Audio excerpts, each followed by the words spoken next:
All right. Okay. Cool. We are here. We are live. All right. Hello. Hi. Welcome, everybody. Welcome to another Wednesday with me. Sorry, a little bit like all over the place today. What's new? All right. So if you're here watching the VOD on YouTube or wherever it is that you're watching this VOD, I'm Ashley. I'm a character creature concept artist. I'm currently working in the animation biz dev industry. And on these streams, usually what I like to do is just mess a sphere around and create all kinds of like crazy shapes, and then find a concept, whether it's a character or a creature, out of that kind of like mess. So if you have any questions while I'm going, feel free to ask. That's what I'm here for. But otherwise, it's just a chill time. We're just here to have good vibes, chill sesh. 4 hours long. So if you have anything to work on while I'm doing this, and you want something in the background, like I use streams personally as like a body doubling thing, right? Helps me feel like somebody is in the room while I'm working. I don't know why that motivates me to work more, but it does. So if that's like a good thing for you, you can use this as like a 4 hour, well, we're starting a little late, so almost 4 hour session, if that's what you like. All right. Okay. Get started. Hi, Stiv. Hi, Lord. How's it going? Hey, Roblums. How you guys? We get that sip of tea. We get that tea going. All right. This guy, get out of my way. Don't bother me. Okay. All right. Let's see. What kind of things do we want to do here? I always kind of go like that. I'm gonna do something more.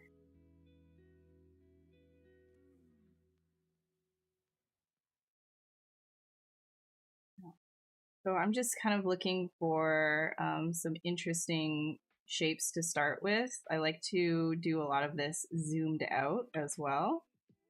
It doesn't need to be clean or anything. We're just kind of figuring some stuff in terms of big shapes. I'm not even really figuring anything, just kind of like going for it, right? That could actually be really neat if that's like an entire mouth area right there.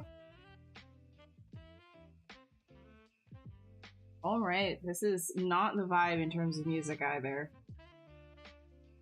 But this. Yeah, that's probably. Hey, Masta, how's it going? Hey, Clink. Monty Breaks. Monty Break is always at 8. He's always in the dead center, in the very middle. Hey, Grim. Monty Break is because then we all get up and stretch, because sitting for 4 hours straight is not good for you. You want to avoid blood clots. You want to avoid back pain.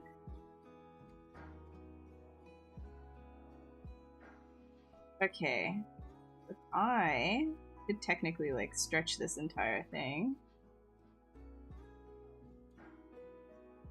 I kind of like that idea of this just being like a continued head, and then we could give it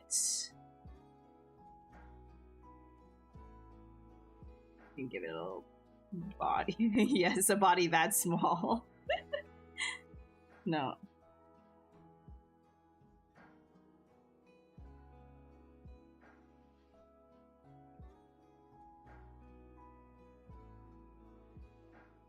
Thinking, and pull that area right there. So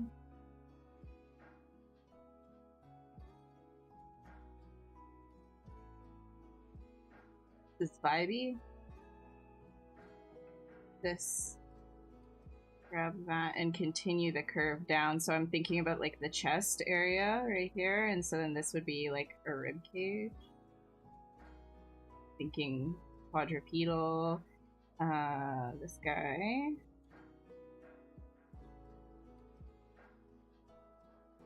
I'm thinking kind of like, I don't know if you've ever seen those fish tank worms, and they kind of just like stick their heads out of the sand. Sort of what this reminds me of.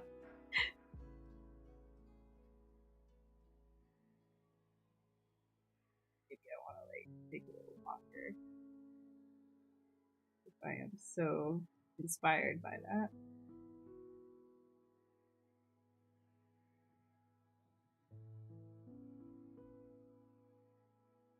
How have I been? I've been good. I've just been chilling, enjoying the now extremely warm weather. We literally just had an ice storm, not even a week ago about a week ago was like an ice storm, and it knocked out all the power over here, and a lot of the what's it called, the cell towers and internet and everything. So I was completely off the grid for a little bit. But then right after the ice storm happened, it's like 20 degrees now. So allergies.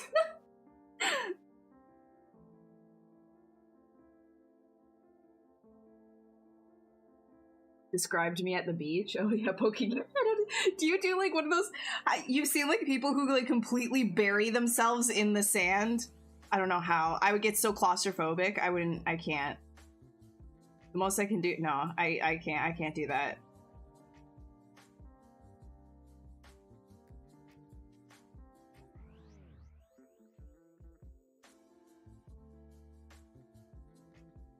Blender.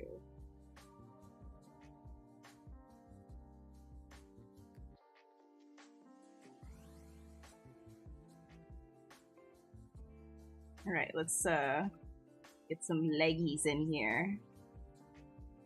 Some leggies. Some leggadoos. Mirror and weld, so that it's up on both sides. Very useful. Getting this guy right like that. Okay.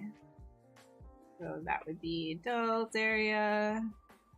You don't have to like, whenever you're doing like block out stuff like this, you don't have to go like crazy with like the anatomy. I just kind of like to do a general like a general kind of mass allocation so that I know where stuff can be. And I don't always even do that, so.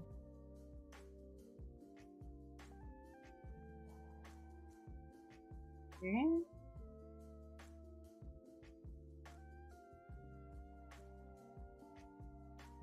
That could be kind of neat if we have this guy stuck up a little bit higher.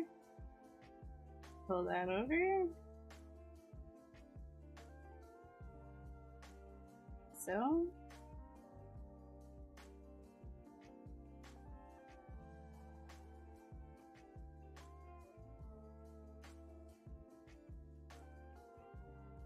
Pull that on top. Just got to start thinking about how the muscles flow over top.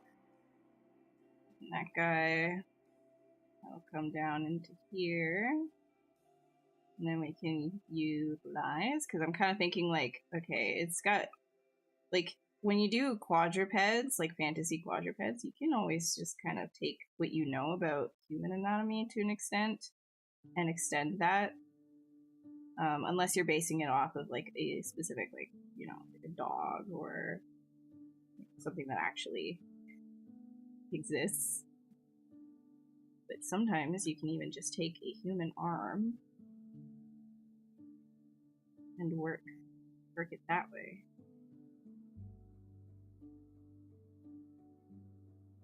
Okay. And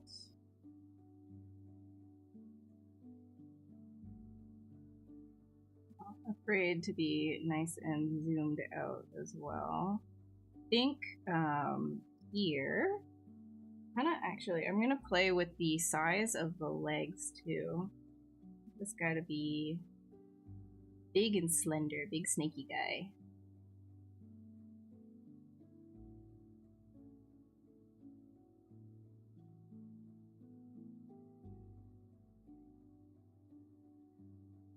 So, what's up? It's an Ian.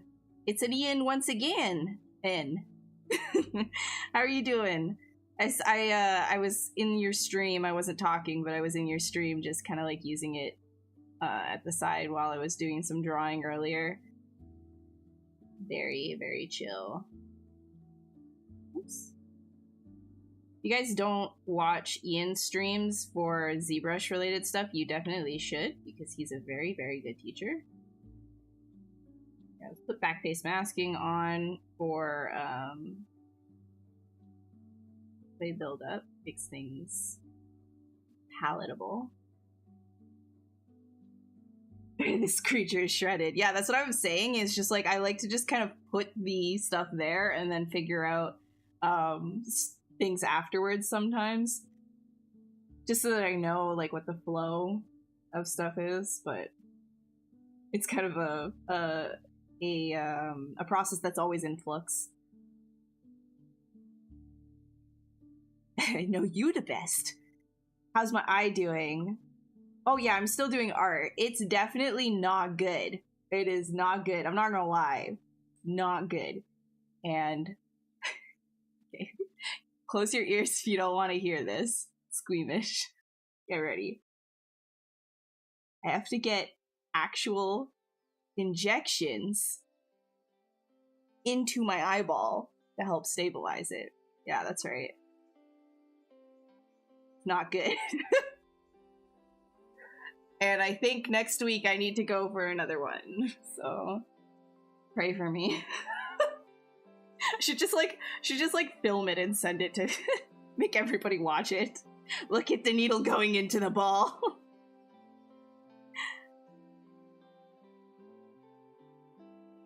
It's crazy because my doctor says that some people are so scared of it, which rightfully so. They actually jump right out of the seat while it's happening.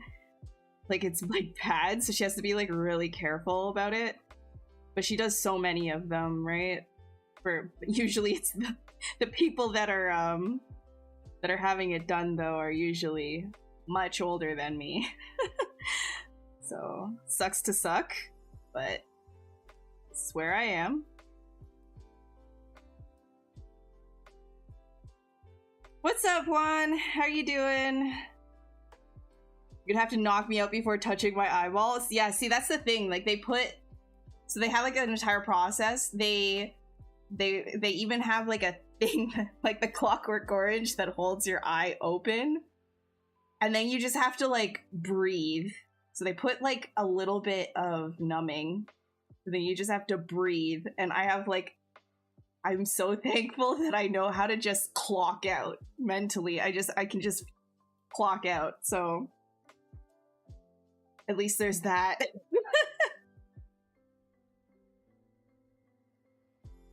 But I had also like prepared for this being like a thing that I would have to have done for many months now. So mentally I was already like, okay.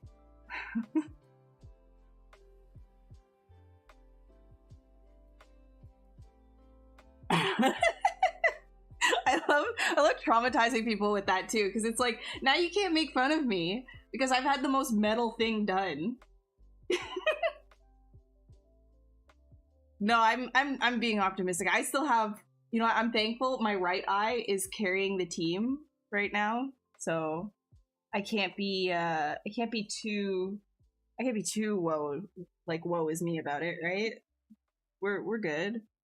We're good. Grabbed my this guy, right? Nice to have a crochets on hand just to refresh, because there's no way I'm holding all of this information in my brain all the time. So having these are from 3D Total. They help me a lot. I've also got my Mr. Man right here. I'm censoring him. Mr. Man stays there. Then there's this very good boy right here. So I'm gonna use that.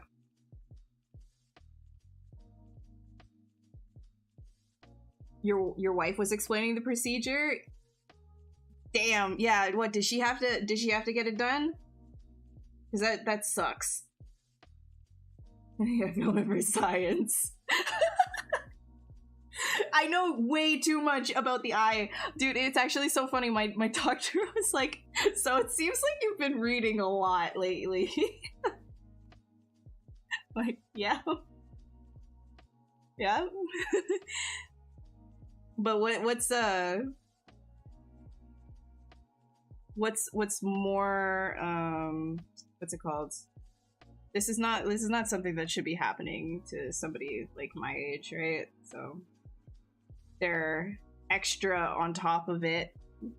Lots of tests and stuff. I'm kind of like, I'm over it. I'm so bored of it. I want it to be done, but can't be done. So I'm gonna take this opportunity to make sure and tell you guys, try not to get the virus that shan't be named anymore. Don't do that. Don't do it. Just don't.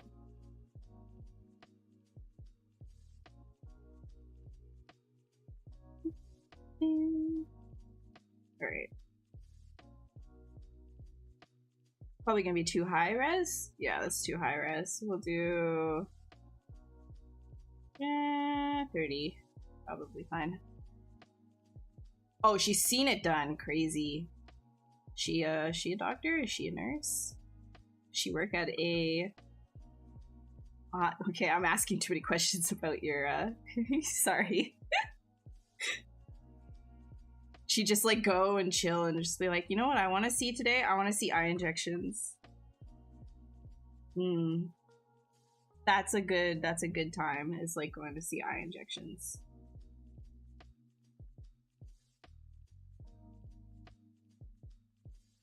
So let's see this.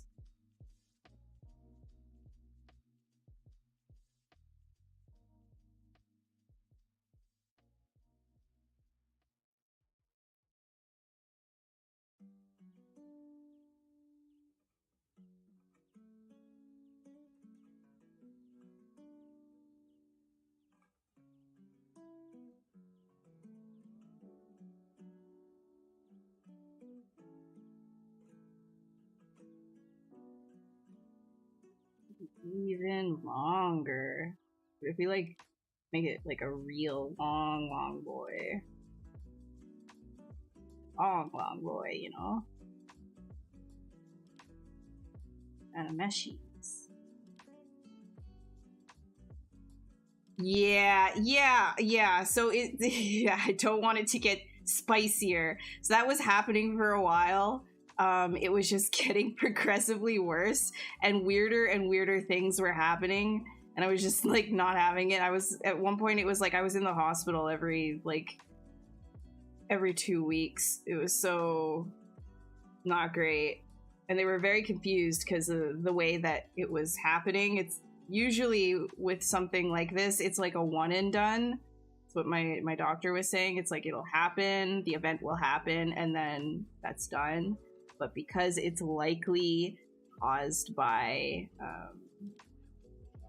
the virus, there is a different, it's presenting differently. It's presenting in a annoying kind of, it'll just kind of keep happening until it's done. So yeah, that's super fun. But I think for the most part, like, I have been okay for about a month now. I mean, when I say okay, like, the center part of my vision is still not there, but like I can, like, if I had to, I can do art slowly from this eye now, right? So I'll take that. I'm not gonna keep complaining.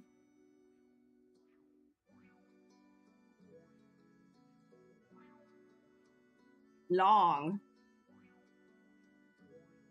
I know. I want to make a very long, kind of interesting. Maybe not like.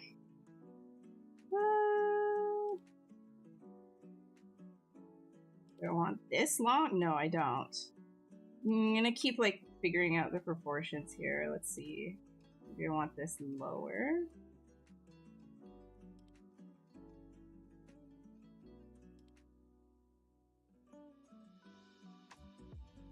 Or turn to the front would make more sense.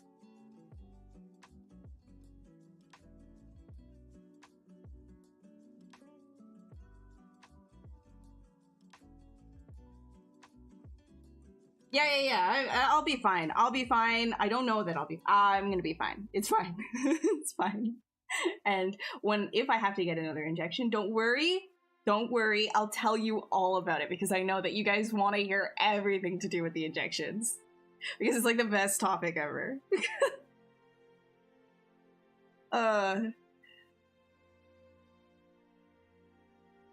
Hey, big kitten.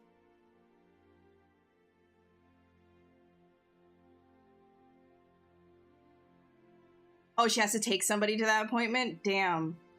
Yeah, not a fun appointment. Not fun. Not fun. Very, very not fun. And I can imagine in that situation too, like if you have special needs, depending on what the special needs is, it can be even more stressful. So I can, yeah. Off topic? No, please switch topics. It's totally fine. You don't want to hear more about it. Eyeball injections. Beginner in ZBrush program. It's very important for me to measure, say, the diameter of the ring. That is exactly 20 millimeters and not 21 or 19. It's very important to you, or not? Like you're wondering if it is important, because typically it's not important unless you're doing something like 3D printing for like a practical use or something of that nature, in which case, like, yeah, there's like ways to do that in ZBrush. I think, Ian, if you're still in the chat, can you help a girl out? Because I never use that feature because I don't do any 3D printing, so I don't have to like measure exactly what the thickness is of certain things. Or not the thickness, but like the diameter. So maybe Ian can help you out if he's still here. Everything I do, or it's definitely killed me in Dark Souls.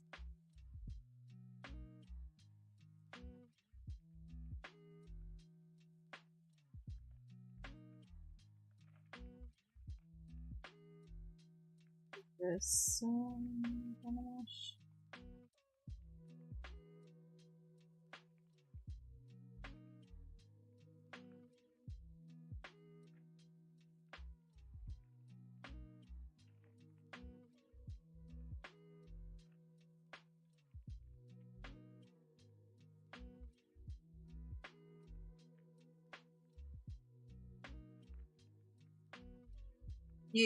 nice, thanks, Ian.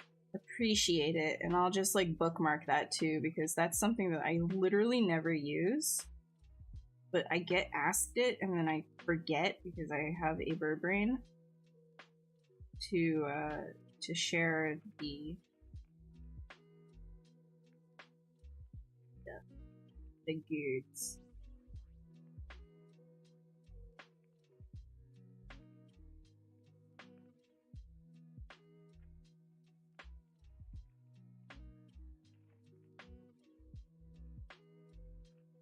All right, let me grab this. This is gonna look ugly for a second, but I want to like improve the overall curve here. Ooh. There.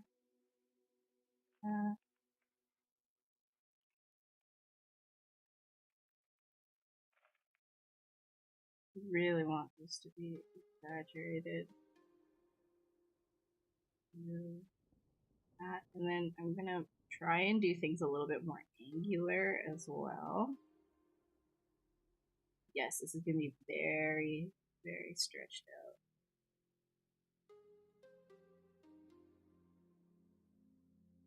Oh.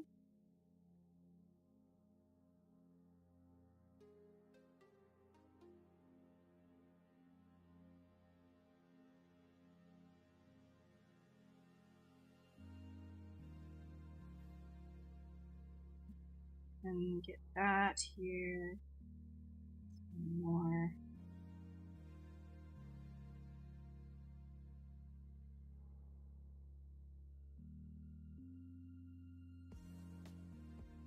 I'm gonna put an AccuCurve onto my snake hook right now. And a sculpt off? Nah. Good. Stress.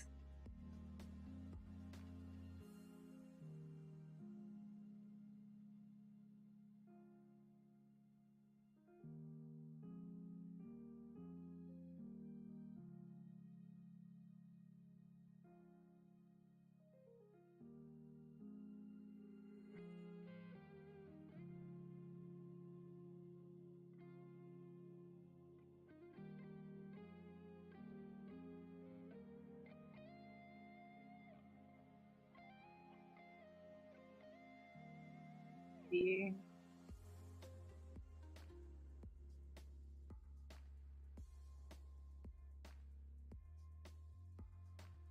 Oh, you got it. Okay, great. I'm going to... Wait, that's going to start... There he is. There he is. Okay, I'm going to bookmark this. Measure distance between two subtools. That's really good. Okay, got that. How's my painting coming along? Oh, it's coming. It's coming. Slow. It's one of those things where I'm just taking my sweet time because it's not for anything in particular other than my own enjoyment.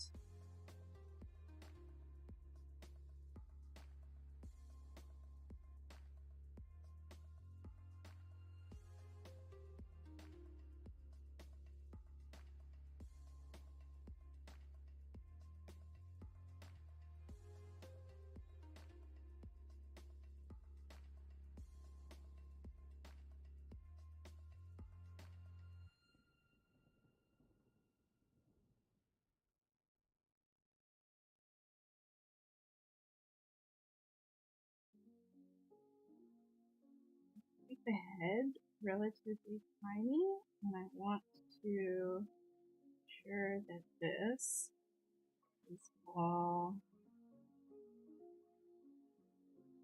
maybe a little bit big.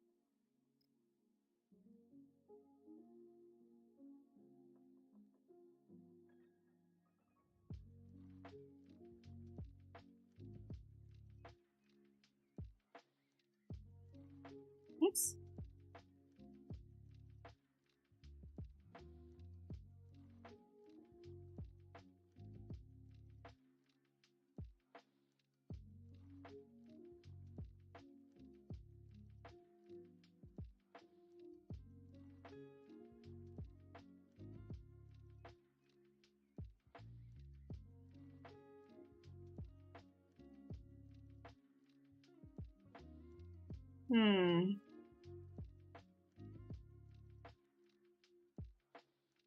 Let me try.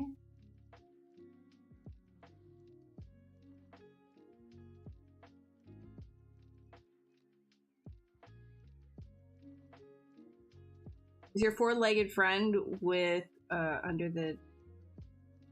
Wait, sorry. Four-legged friend with you under the... Oh, yeah. He's hanging. Oh, he's not under the desk though. He's hanging over in his he likes to sleep in his crate during my streams for some reason. He gets like into patterns, and then he continues those patterns. And one of them is just like, oh, stream is starting, I'm gonna go and walk into my crate. Don't know why, but he does.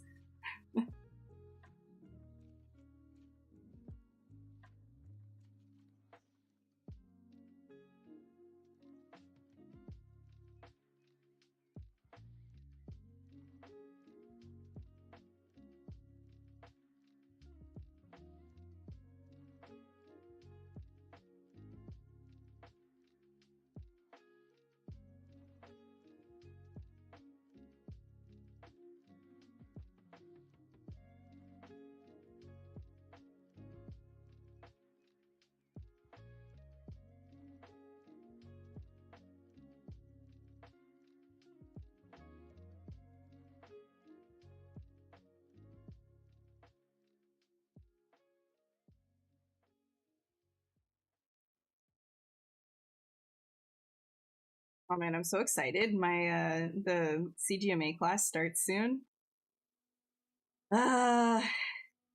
Everybody's all queued up, ready to start ZBrushing. It's gonna give me something fun to do during the weekends. Look over everybody's work. Actually very excited, like not even just saying that.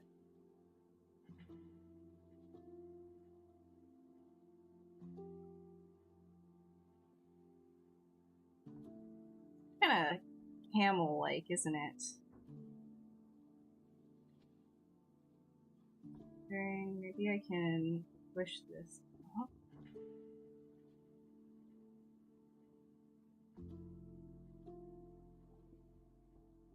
do want to try and get some interesting shapes here.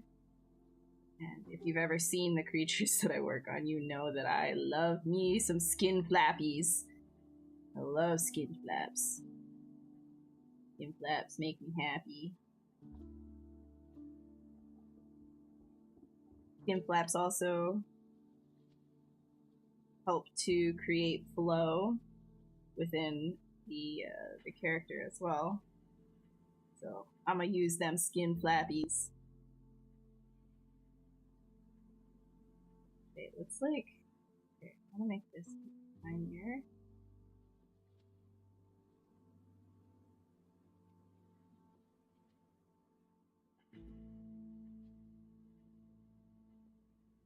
Up? No.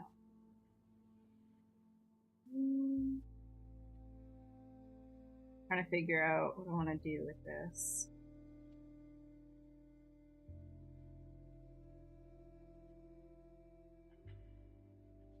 Bigger? Really big. Oh, chunky. No.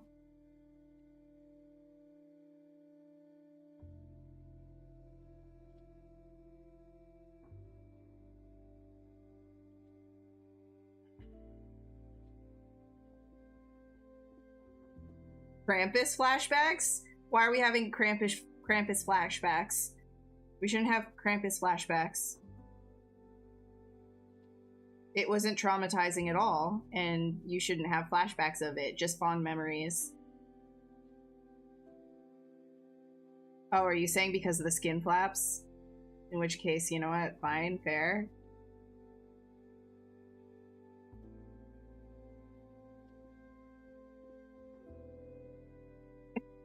I don't know. The IMM foot's kind of got my heart. That's actually very true.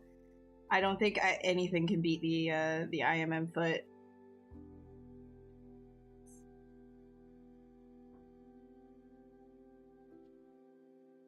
Get out of my way, silhouette.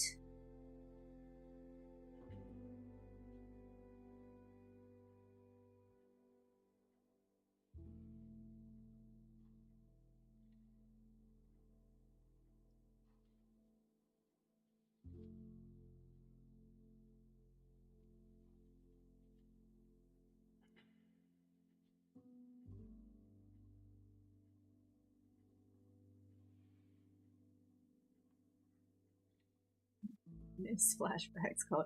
I mean, flashbacks are like they don't have to be bad, but I've got an idea that they're bad in my head. Like when somebody says flashbacks, it's like a PTSD or something.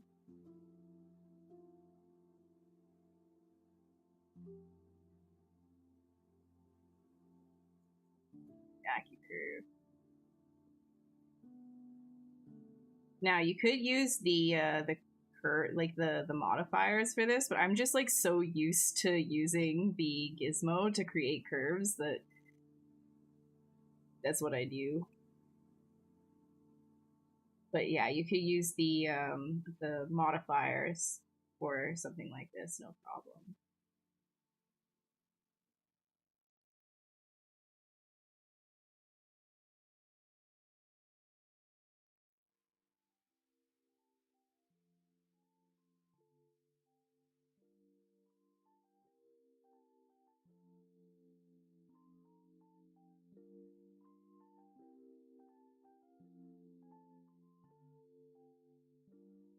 Long boy.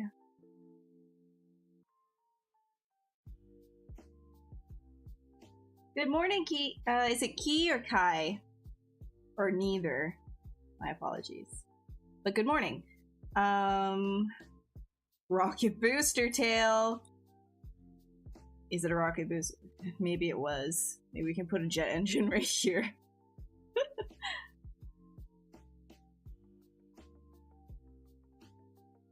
On the YouTube playlist for my streams, there are 156 videos so far with one hidden. I wonder why that one is hidden. Curious. Yeah, it's a lot of... I've done this for years now. tabletop printing is a big industry. Do you think having a Patreon for that would be a good idea? If you're expecting to make tons of money off of it right out the gate, probably not. Depends on your level of marketing and how much you get people interested in what you're doing. I think that's like the biggest factor here, because I've seen a lot of people even pay for Patreons, like for tabletop printing and things like that, that don't even do printing themselves. But the thing is getting it out, you know, and like competing against what other people are already doing. I've seen people who are really, really good at art as well try to start up a Patreon, and they only have like maybe 3 backers or something like that, and it's just not it's not lucrative for them. But I think it comes down to, again, like I said, like marketing and just being out there more. So I can't really, what is this? Oh my god, that music.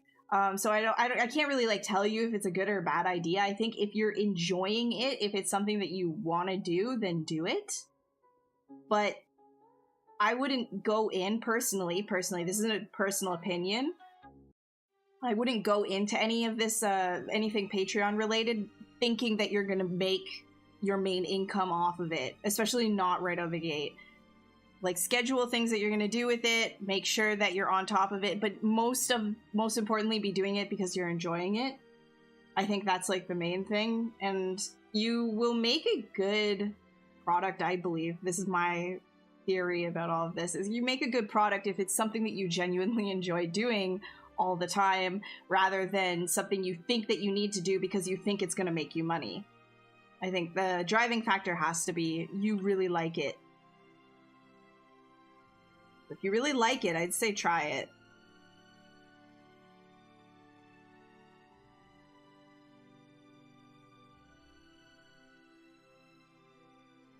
But it is a very competitive section to be in. So if you don't get stuff right off the bat, don't feel discouraged or anything. It's just how it is. Very competitive. Am I coming to Vegas? No traveling for me. No, and I wasn't invited this time. No, I'm not going to Vegas. Ian's gonna be there though, so drop by the booth and say hi to like the rest of the Maxon / ZBrush team that's there. The hard part is finding people to pay you and avoid scammers.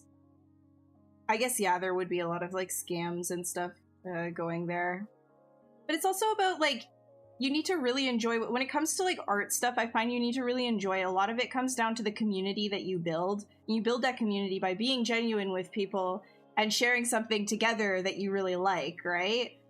I mean, you guys probably wouldn't be here in this stream if you didn't like me, right? And I think that that's an important part to also remember, is when you're sharing your artwork is also share yourself in a sense. And connect with the people that you're going to be giving stuff to, right? Like, just putting a product out there, because there's so much now, it's not really just about putting something online and expecting people to just buy it. It's much more of a give and take thing now than it ever has been. And you need to be really involved, you know, through what you're doing. At least that's what I've been seeing. I don't have a Patreon, so, you know, it's just...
I will be missed. It's okay. I don't actually. I wouldn't even be able to go anyways. So I'm just being a dick about it.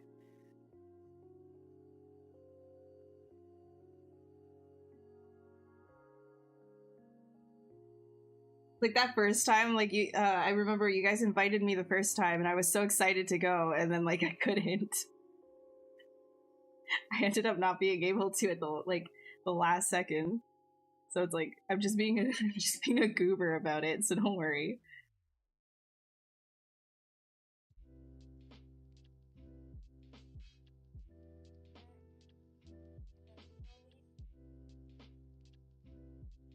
You have artist gloves.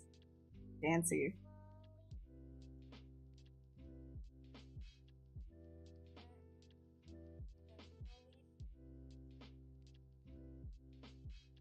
I'm gonna be a granny right now and tell you guys, make sure you're staying safe.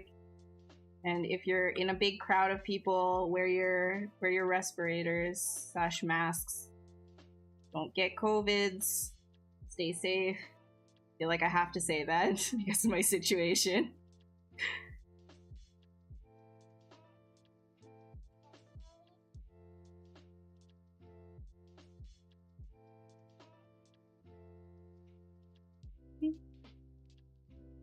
Man, doggos have a lot of serratus. At least that are underexposed below the ribs. Makes sense. Alright, and then we can do... yes. There we go.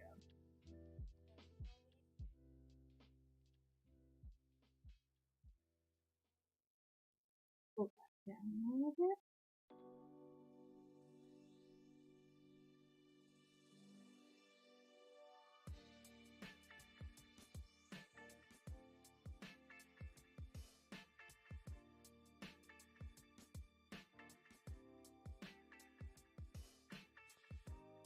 My 200th, I should do a mock. Oh my god, you're so obsessed with my dog. It's amazing, Reaper.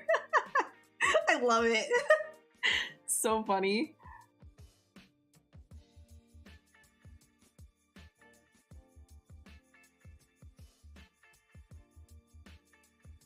Anna's gonna be there. Okay, now I feel like I need to be even more of a goober about this. You're not inviting me? Just so that I can tell you no? How could you be this way? A demonic mew? Everything I do is demonic, huh?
Trying to have a decent shape. Sneaky sneakies. An adorable doggo, right? Little cat / dog. I'm always invited. Just I'm yeah, just like message, just like at the entire like Slack that we're in. Okay, so I know that I'm always invited. I know that you didn't technically invite me, but I know that I'm always invited, and I'm just letting you know that I'm not going. Like, no.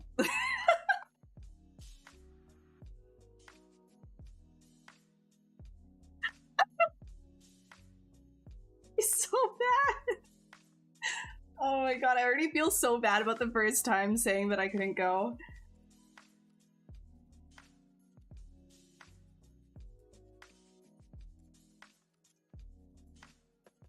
Or a mustache with legs. Could, yeah, a mustache with legs. It definitely, I would have, that actually grows on my face. You just don't see it. I'm constantly shaving it off. I'm getting to that age, you know, where I just have to shave something like this off every single day, pluck it out. Okay, I'm sorry.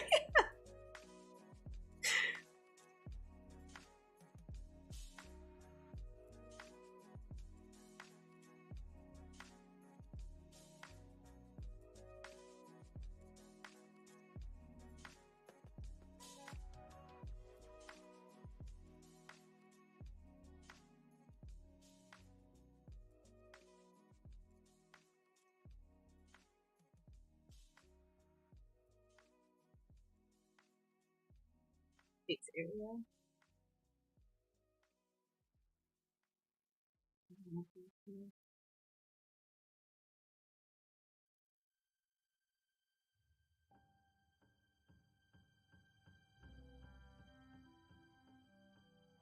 I do not like, where's like the good music? Come on, give me something good. Give me something good. Quick EDM. Pretzel Rocks, what you got for me in EDM?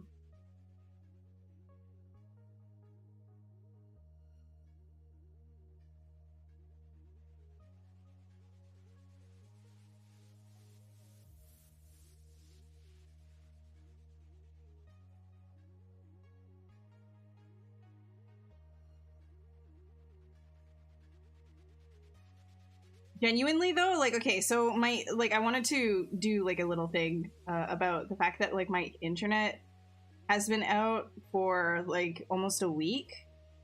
I wasn't on social media and stuff like that, and I gotta tell you, oh my gosh, I never was so like pumped to just do my own work. I think initially it started as like I was so bored I didn't know what to do because I couldn't like play any games or anything like that. So then I was just like, well, I guess I'll just do art, right? And then that ended up turning into oh god, I actually really like doing art. Now I'm just waking up constantly wanting to do more and more art. So take a break from social media. Get bored, and then after you're done being excruciatingly bored, you're gonna want to just only do art. That's how it works. You should do that.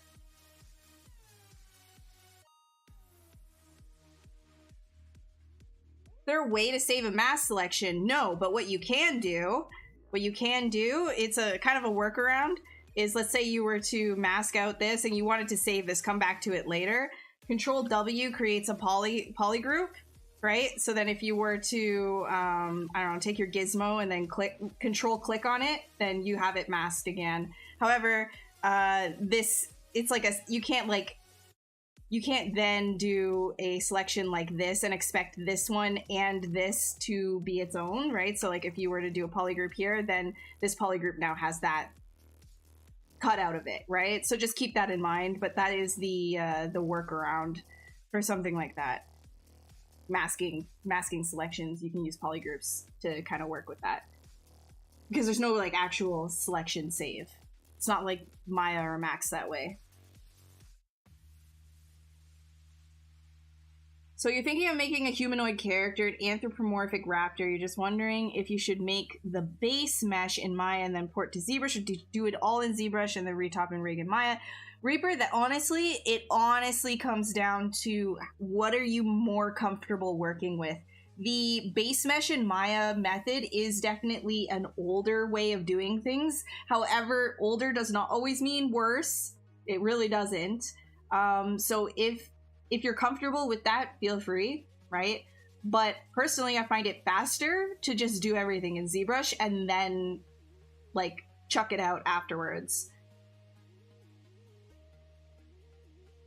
You need to run to a meeting, so you're gonna lurk. No worries. Enjoy your meeting. Make sure to tell them that that I said no. I'm kidding. Don't tell them. That's embarrassing.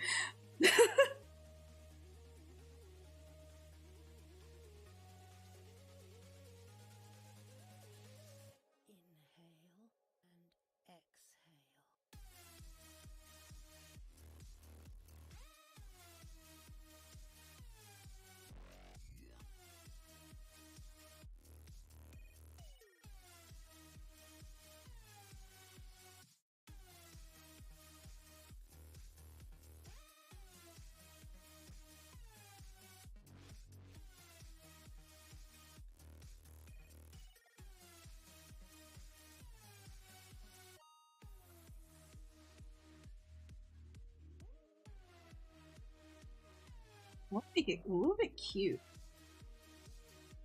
I don't know. Maybe not.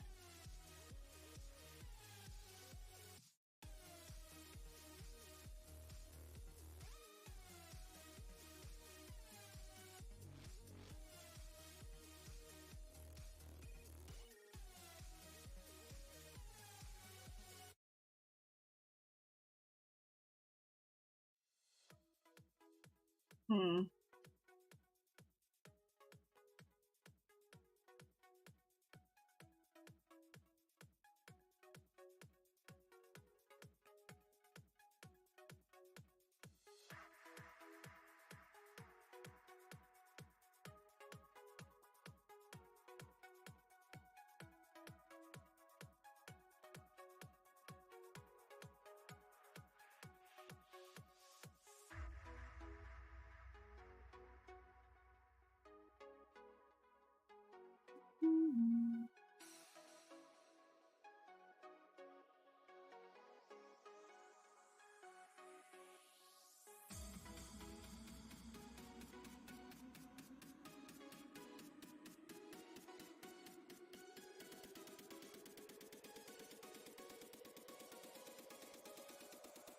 Thank you. I laugh. Oh, Gandalf. There we go. Thank you. Appreciate it. Yeah, the little tiny face, right? Like, that's what I'm saying is I kind of want to see if I can integrate that better. I think it does need to be pulled a bit. It's kind of like taking the inside. It's like, can we take this part of Alien and make it an entire creature? Can we take the Xeno part of the Xenomorph and just make it a whole creature? I can change it. Oh.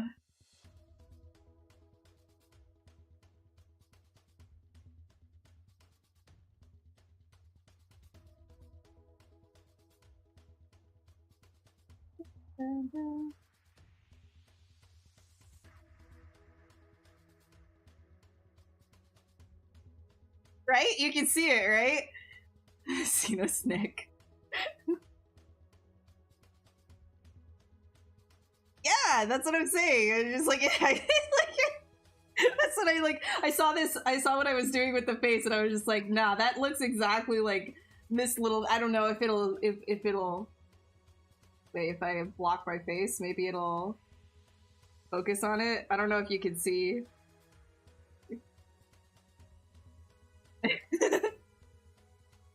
Hey, Gambit.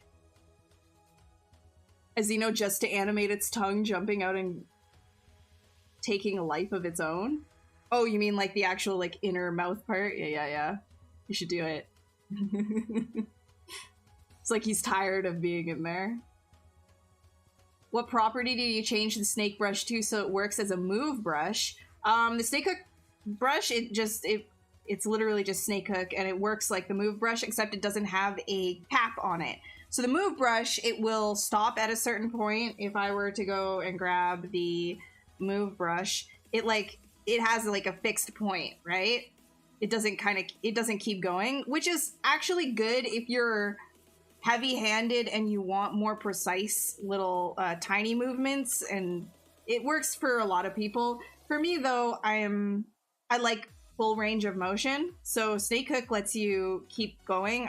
If you don't have AccuCurve on, you can just kind of keep it going as much as you want. It goes artifacty, but again, it really depends on what do you want out of your sculpt. So you can see me doing big brush strokes with the snake hook tool, and it works the same way as the move brush. It just starts to get a little bit different when you go smaller because it keeps going, whereas the move brush doesn't and has a cap. That's the only difference. Hey comics, how's it going? The creatures without ref. I've got this guy. Right? Helps me remember where the muscles are on certain quadrupeds. I've also got a horse one. But I mean, besides that, world's your oyster, right? Ooh. My desk is such a mess. Look at this little frog that I got. An Easter frog duck. Isn't that cute? So soft. Sorry, random. You want to offer a promotion on my channel? Okay. What the hell?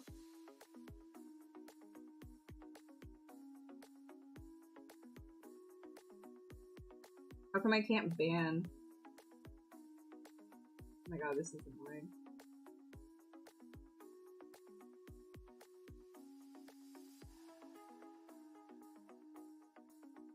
Okay, I have to go into mod view. Big re.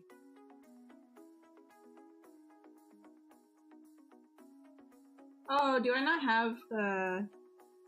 Do I have not ability to do that now? Hello?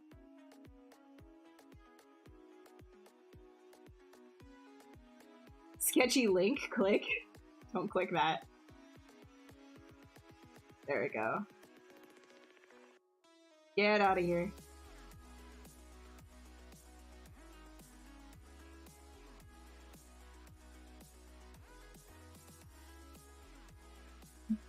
No cat.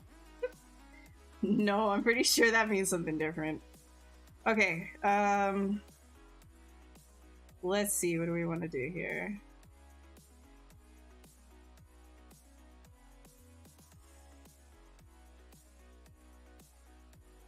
You want to... Should I, like, do, like, kind of like a main thing? I think I should.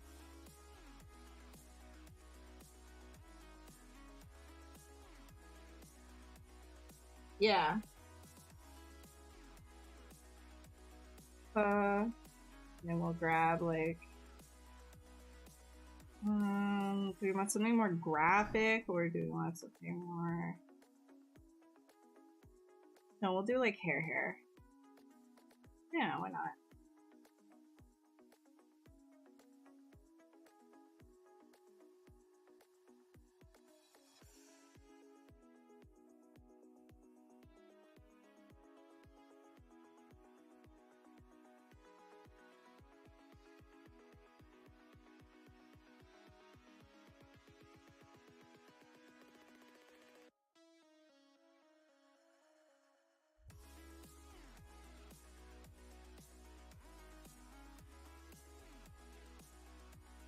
Alright.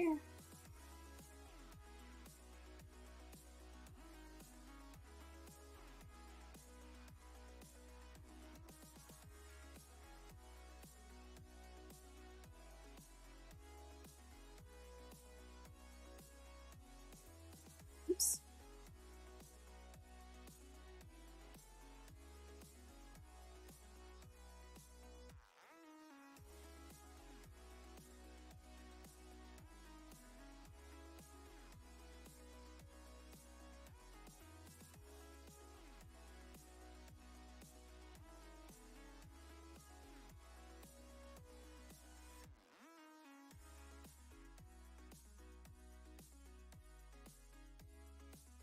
So to duplicate these, I'm just holding down Control with the gizmo. You guys probably know this, but for anybody new, it's just Control and the gizmo. You can duplicate things around.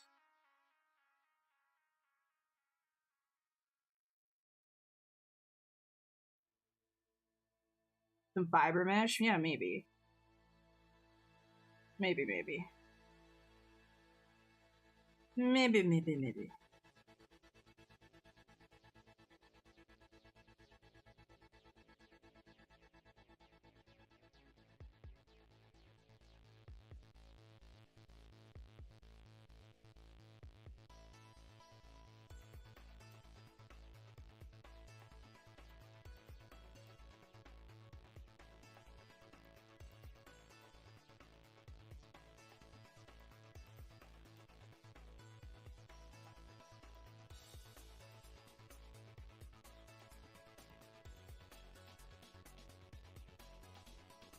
Whoops.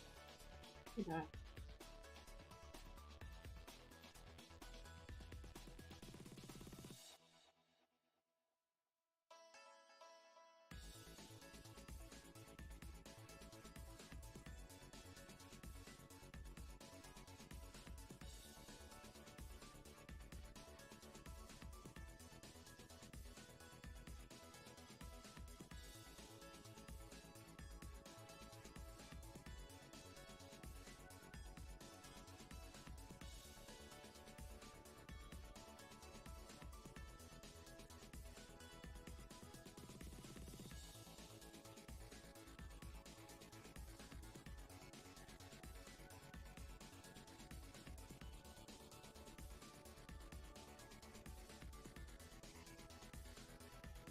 Oh yeah, I can just give you that link though. It makes it easier. Just put it in chat. I always forget. Let me grab it. Here you are. I made it easy. I integrated a card directly into my website. Big brain.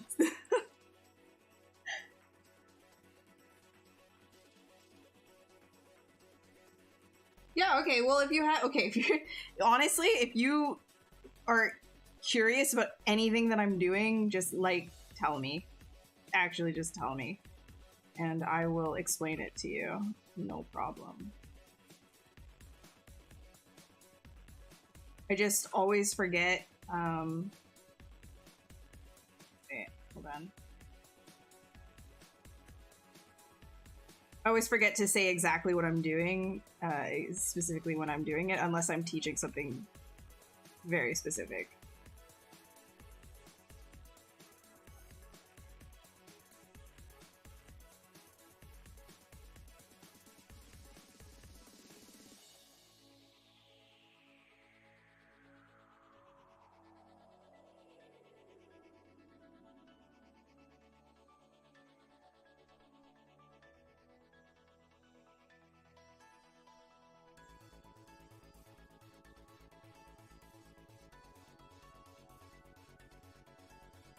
Will CGMA classes be streamed publicly? No.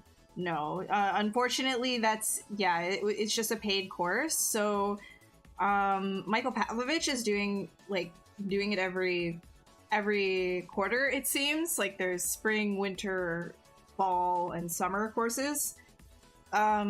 I don't know if I'm doing another one. I know that I'm doing this, like, the spring term specifically. Like, he's teaching a class and I'm teaching a class at the same time. So, if you're in class B, then A, we're going to be starting soon. That'll be fun. But yeah, the classes are, there's also a wait list just in case somebody ends up canceling at the last second. You can always sign up for the wait list. If you're actually interested. And it just goes over pretty much like any and everything ZBrush to get you started making good characters and concepts. And yeah, and then my whole role is to keep you on track. So you're going to be doing they're going to be doing, sorry, let me collect my thoughts. They're going to be doing weekly homework, and I'm going to be reviewing all of that homework, giving feedback on all of the homework specifically, like, you know, what can you do to improve? Here are some tools that you should use to improve, or really anything to do with the course. And then there's going to be a 1 hour or 1.5, usually it goes over, live Q&A every Sunday, which you can bring any questions you want, and I'll do live demos and stuff. Just like, it's pretty, like, it's just a small class, and then we're just going to be talking together. So if you're interested in that, yeah, it's all based on Michael Pavlovich's stuff that he recorded specifically for CGMA. So it's not the same stuff that you can get on YouTube either, but he does give a lot of free information on YouTube for sure.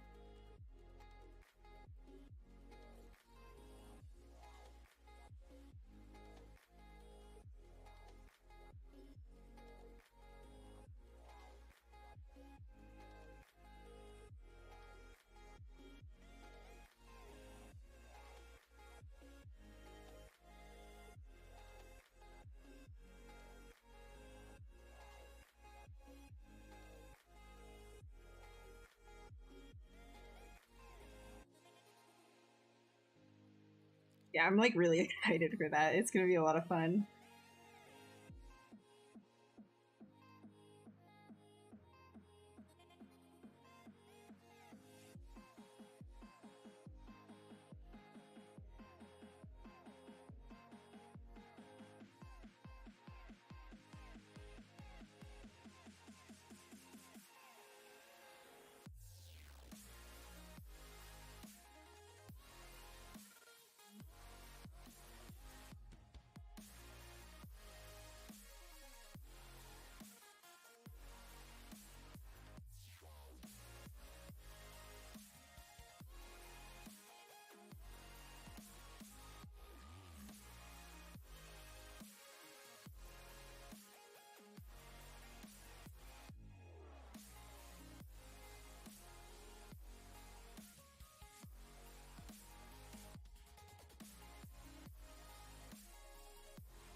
Honestly, it takes a lot of effort. You know how many years I've been doing this, Reaper? Like trust me, like if you being multidisciplined makes it so that, like, you know, one skill is always going to be better than the other, but it doesn't mean that you're like bad at it, you know what I mean? And it does take a lot of time to get good at sculpting, so you have to just be nice to yourself. And if it is something that you genuinely like doing, then it doesn't really matter if you aren't the best of the best right out the gate. It still is something that you really enjoy, and I think that that has enough value in itself. The more that you put your effort into doing it, the better and better you'll become, and you just kind of have to trust that and not let that feeling of, like, whenever you finish something and you look back on it and you're like, oh god, like that's garbage, like I'm a garbage artist, I thought I was good, that was feeling really good, I felt like I was improving. Don't let that take over, and trust the process that every single time that you do something, you are improving in some regard. You're practicing those skills. In fact, if you can see there's something wrong with your work, that means that you've already improved, because that means that you've improved your eye, means you've improved your criticism of what it is that you're looking at, your taste, your ability to see that there is something wrong has already increased, which means that you've already increased your skill as an artist. And it's uncomfortable. Being a better artist comes with just constant growing pains. Constant. Like, it doesn't, you will never stop feeling growing pains. So whenever you do feel it, if you do want to continue working at becoming better at sculpting, just remember that if you do feel those pains, it means that you're getting better. Exactly. If you fail, you learn how to not do it. Thank you, Kling. That's a very eloquent way of saying it.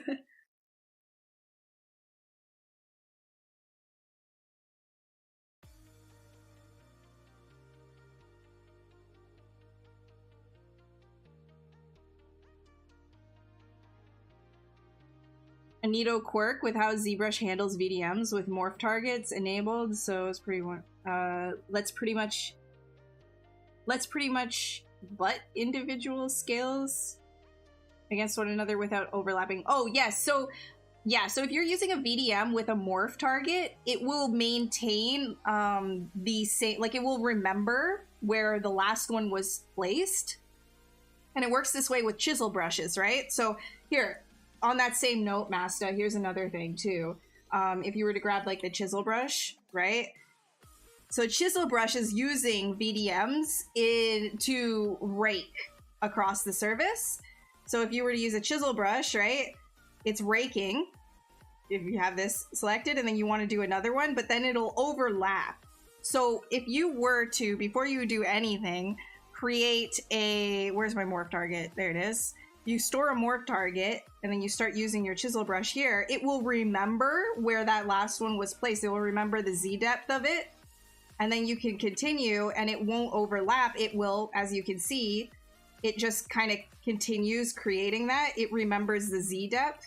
So you can keep making a lot of like hard surface cuts and things like that with something like a chisel brush. It's very, very useful. I mean, this is really low res. If I were to up res this a little bit so you can see better, right? And then I would overlap this without a morph target. It looks this way. But with a morph target, it looks like this. All right. You see how clean that is? Because it remembers the Z depth. So this is a very, very easy way of making cuts and things. And it works with all the VDMs. It will remember the Z depth of it. But again, if you don't have, then it just kind of goes over top. So remember to put your morph target on if you want a cleaner VDM placement and chisels. Chiseling. I realize this thing is really bright.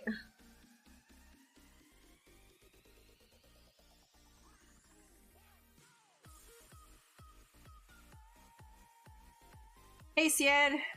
Syed? See, okay, I'm sorry if I'm mispronouncing your name. Correct me. I apologize.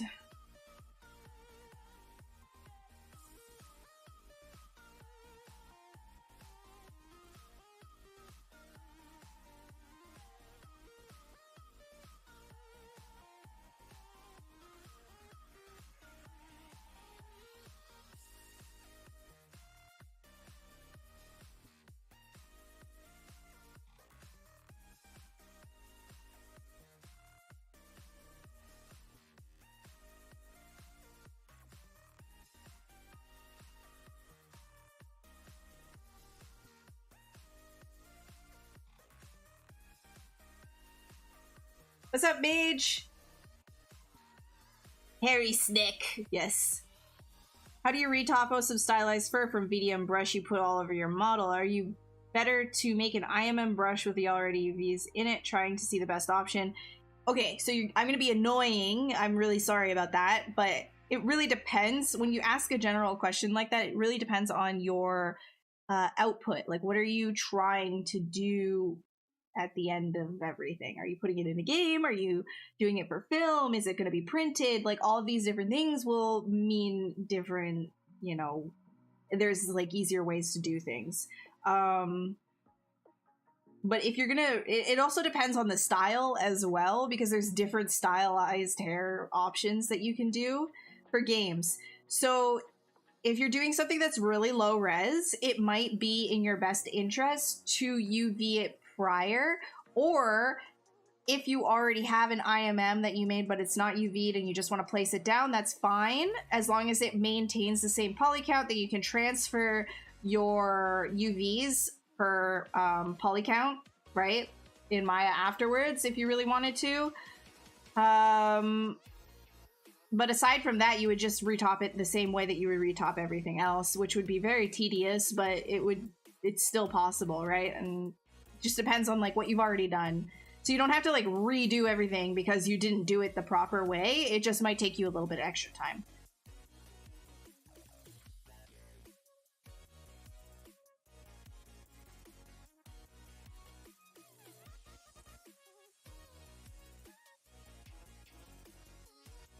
Oops. Subdivision.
Hey, Chloe.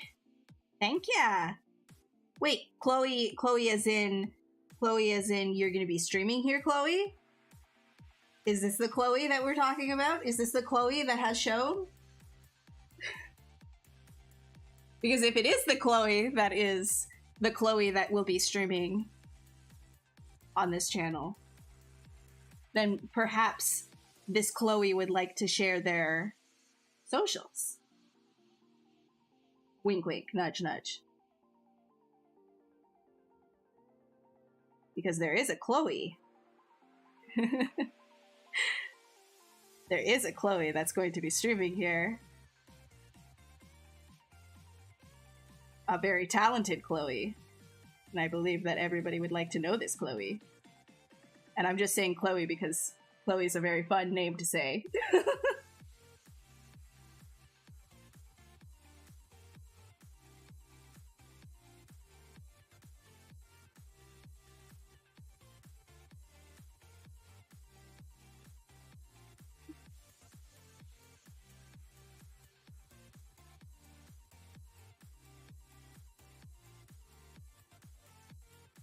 I think that feels a little bit better. Getting...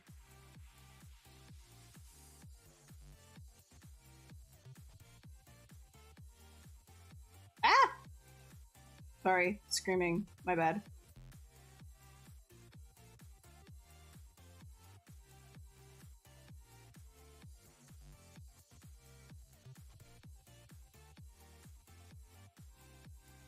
Yeah, the new features are only sub. For 2023. You don't have social media. Oh, I see how it is. I see. You're gonna be this way? You're gonna be difficult? Do I have to go and look for it? Do I have to go and dig? Don't make me. Put your stuff in. Put your damn stuff in the damn box.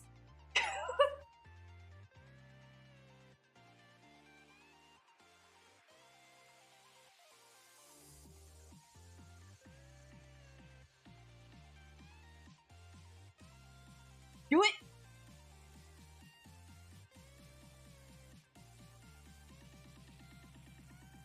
Do it, or I'm gonna ban you before you get to stream. Yeah, that's right. Yeah, then what are you gonna do?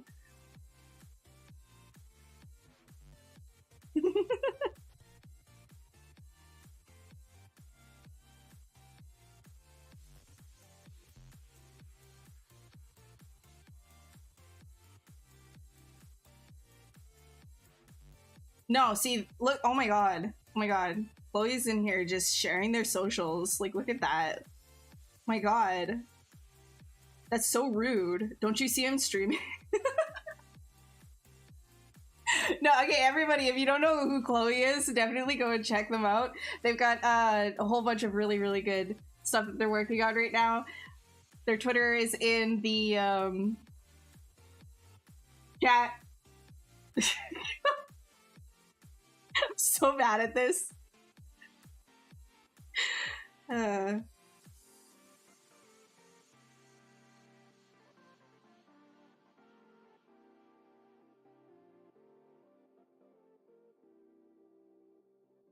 The monster? I honestly, I don't know. It was like, I was making a joke that it's literally just an embodiment of like this part of it. It's the xeno part of the xenomorph. Just this little like thing that comes out of the mouth. You see it? But it's big. It ain't here on YouTube.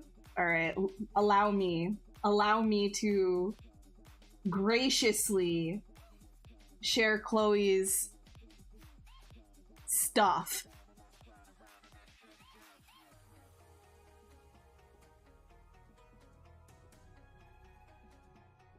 Graciously.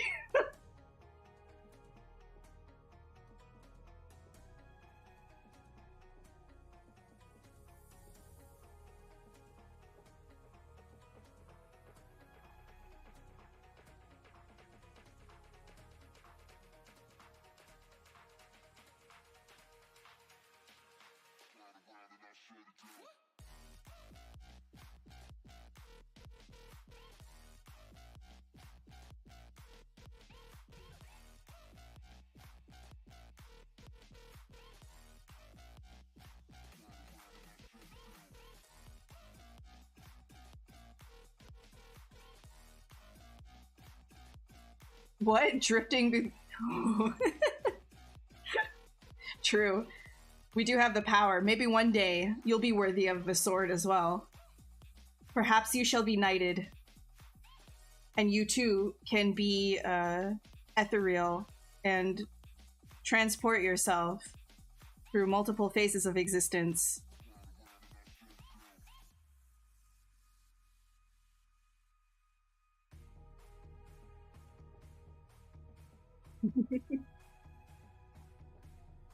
So funny, like I never see any Facebook chat in here ever anymore.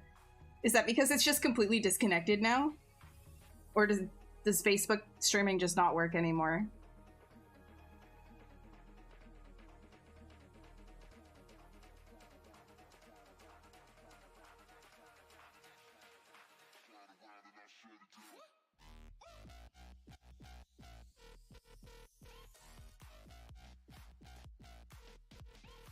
Oh, my hair is driving me nuts today.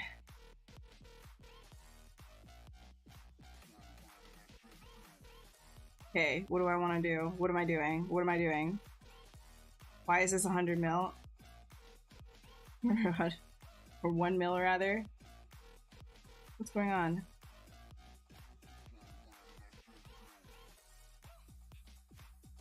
Is that because because I was demonstrating before. Dumb. Dumb. Dumb, and I should feel bad.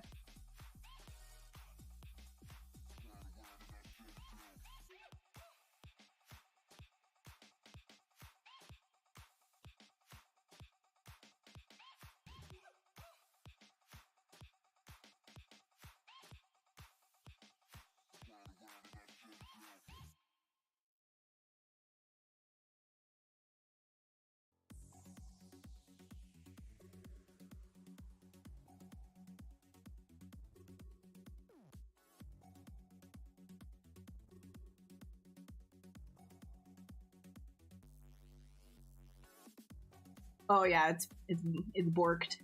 Ah well. If you're on Facebook watching and you want to join the party, then stop being on Facebook. Come join us elsewhere.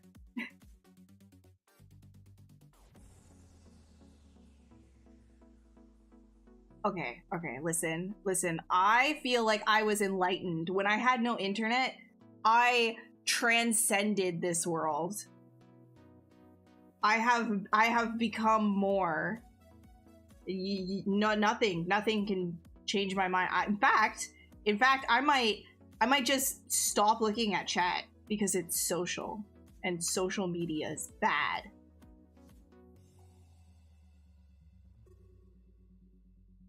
And then what are you gonna do if I just don't look? Because then I have transcended. I have left you behind.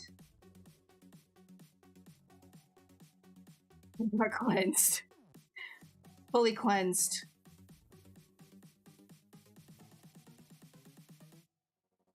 Okay, like, for real though, I genuinely recommend that. Like, if you're feeling super unmotivated to do art and stuff, just get off of all social media. Stop posting. Stop doing all of that for like a week. As painful as it is, you addict. I know you. You're addicted. No shame, though. First step to recovery is admitting that you have a problem.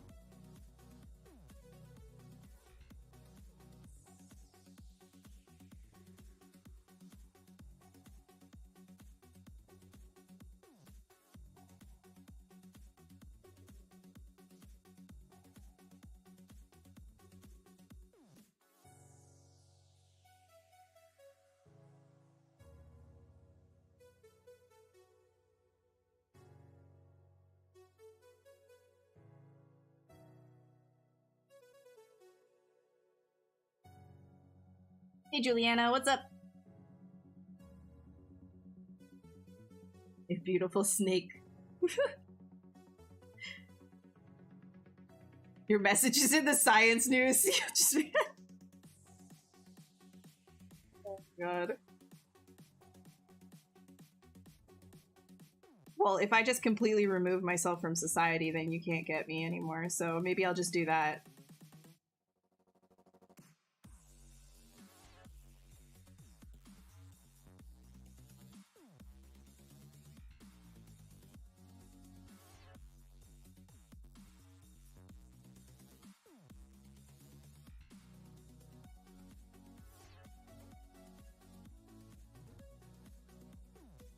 Like this.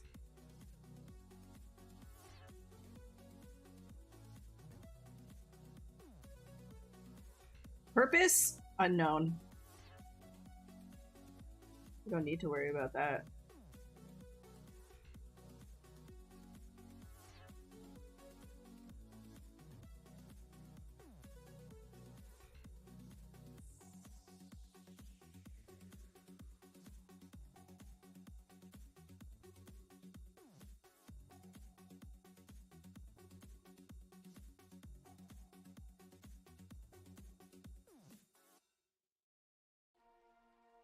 That is ugly.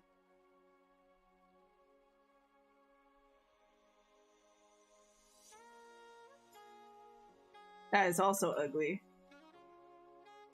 I don't like this. I don't like that. So negative right now. Ugly, bad, don't like it. Stop.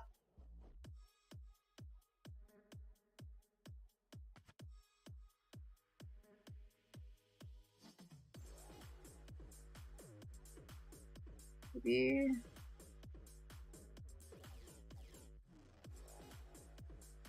I don't like these. Get rid of that. Let's redo this.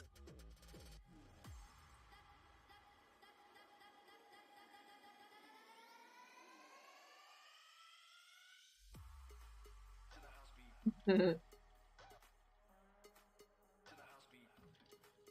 mean, what, like, kind of like, what are they called? The sheep shed? Yeah, sheep shed fish. Is that what they're called?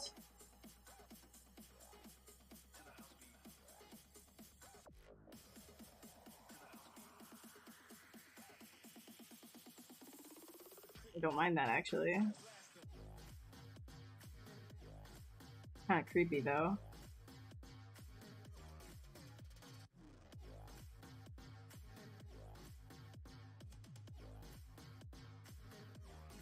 Yes. Okay, well, let's, like, pull the skin back on all of this.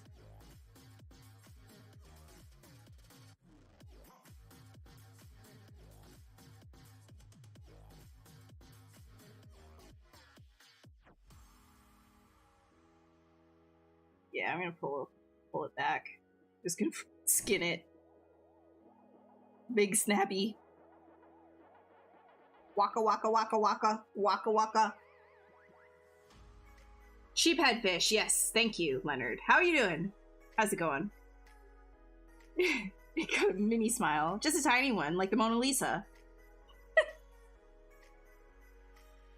What's up, Bubbles? You see a better form of retopology coming to ZBrush in the near future? I have no idea. Maybe. I mean, they're always improving on it, right? So I would hope so. That would be sick. But I have no idea because I don't work on that part. I'm literally just streaming here. Oh my god, I need to get a better playlist. This is all bothering me. I'm getting annoyed. Let's see.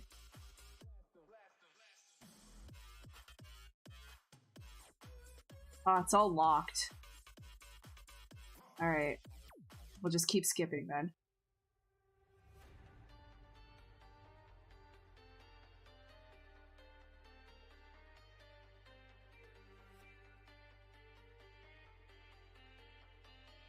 Kind of creepy is the war cry on Wednesdays. Oh, yes. Yep. Just the right amount of creep.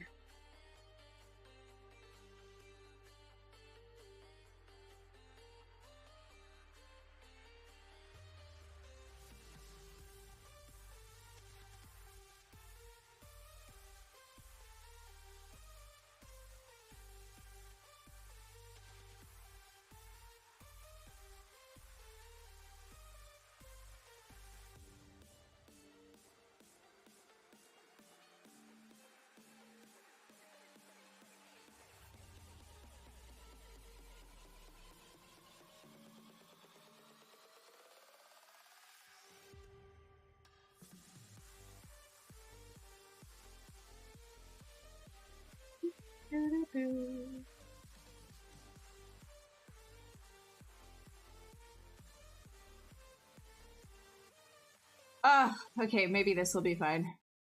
Sorry, I'm gonna keep changing the playlist until it's, like, not annoying.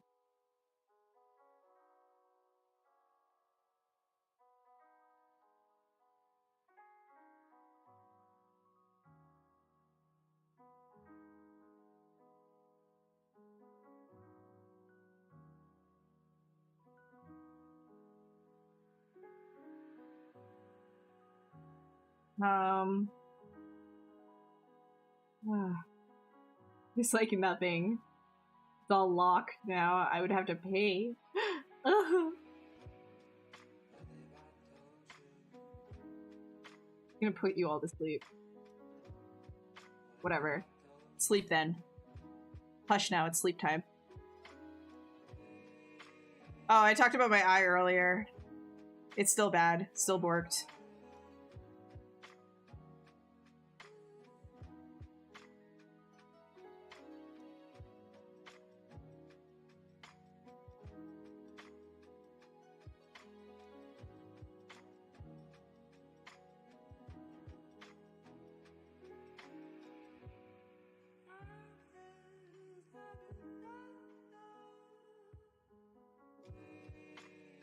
These high res.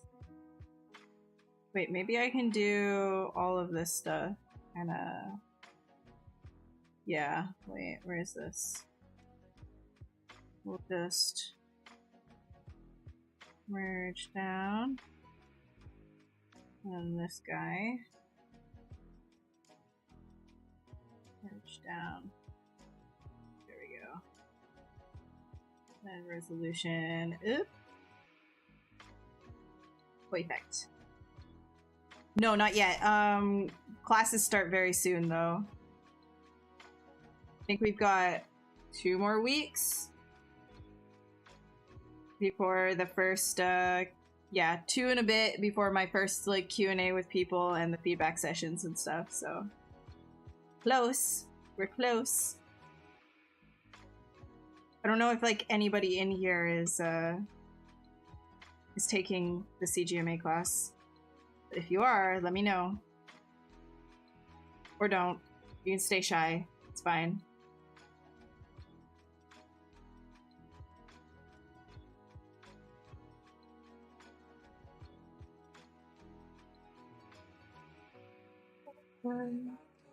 I don't know if I like this. I don't think I want to do... Maybe I do. Oh!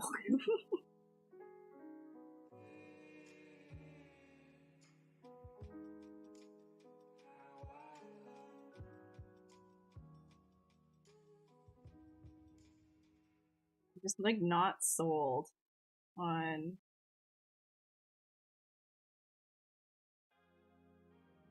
on that specifically.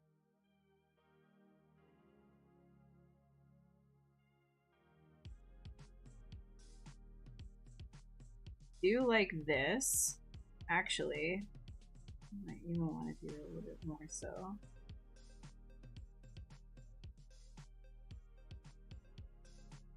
It can be like an entire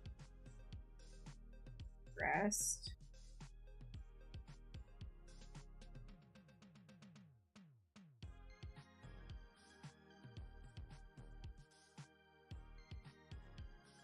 Then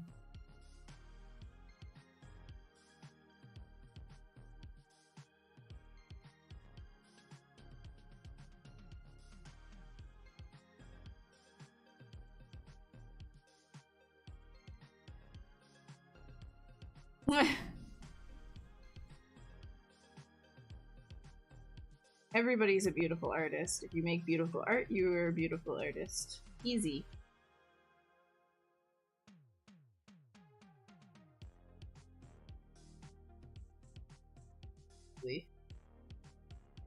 And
Just trying to figure out, like, where do I want put it like right in front.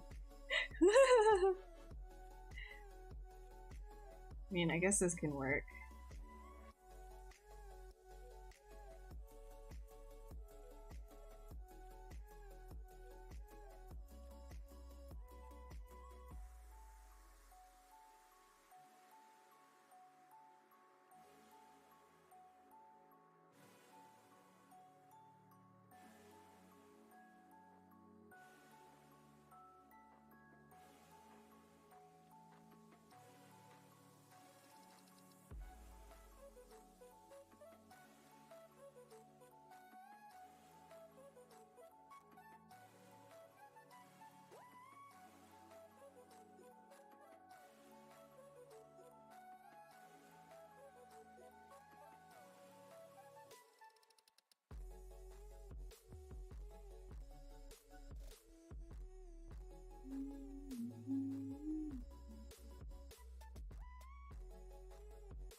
And I think of like the jaw structure underneath, also like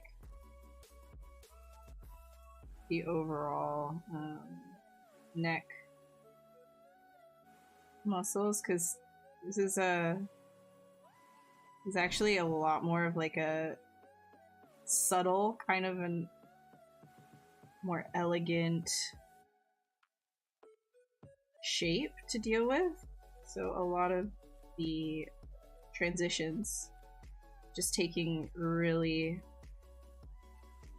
gently, whereas like normally you see me just kind of like digging into things, because this one I already know I want it to be really like elegant, taking it really slow.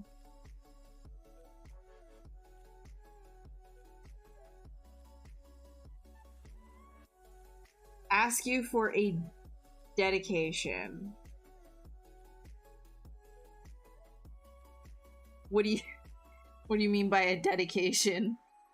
Is that like another way of saying marriage? Because no, the marriage is.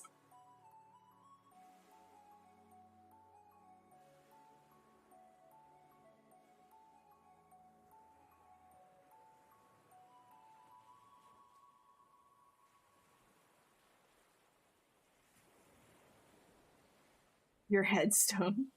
Oh no, I would make sure that it was Krampus. It would be your your grave would be his sack.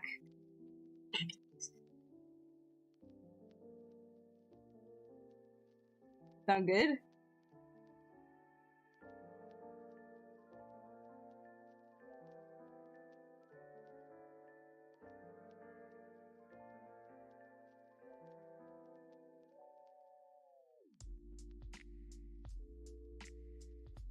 Yeah, there you go.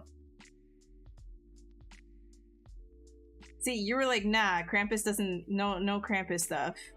But then I told you my plans. You're like, oh, actually, that sounds incredible. I want to die in Krampus's sack.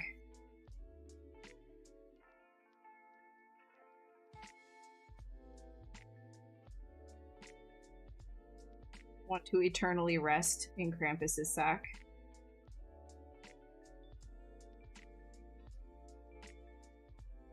I know what you want. I know what everybody wants. They're just too afraid to admit it.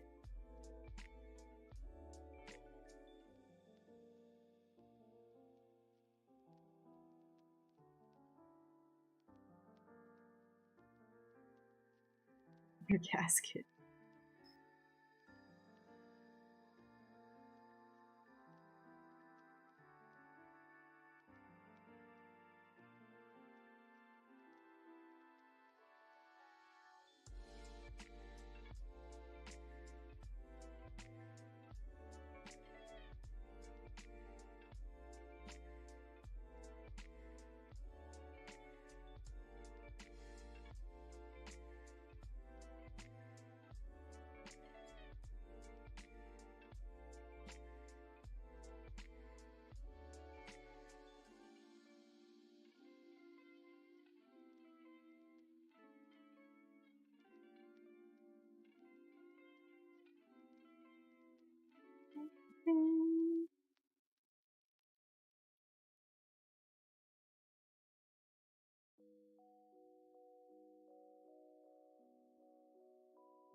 That's feeling better. More in line with like something that we're doing here.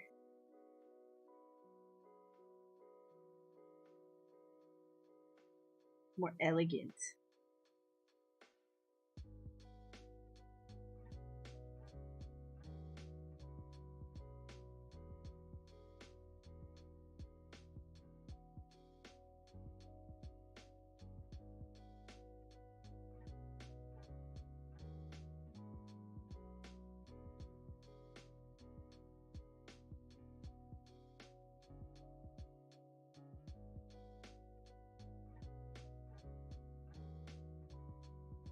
What's up, Skelly? I want a new toaster. New toaster would be good.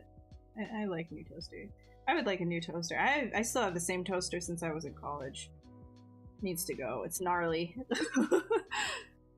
Yo, what's up, Dope? How are you doing? Thank you. Also, everybody, if you don't know Dope Pope, Dope Pope, Mr. Sir, put your things in the chat. Socials, because I don't have your socials up, but go and follow Dope Pope when he posts his stuff, because he's got some dope stuff.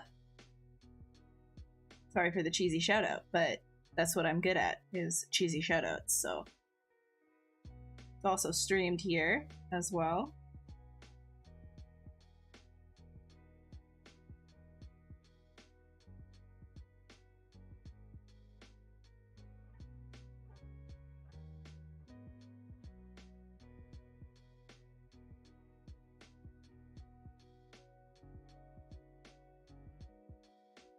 Yeah, sorry. I know I'm very embarrassing. Saying hi to me means being embarrassed in chat. That's just I don't make the rules. It's just nature. It's scientifically proven, actually.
Hello, Gen Z. Welcome, welcome. You just got ZBrush? Yeah, it's so much fun. It's so addicting. The main, it's really messy and gnarly and nasty. It's the Curve Alpha brush. I just used the like spotted alpha, this one, and I just did the Curve Alpha, and then I like inflated it and H polish. It's gnarly, but it gets the job done, you know? So I don't mind it a little messy if it does what I want it to do.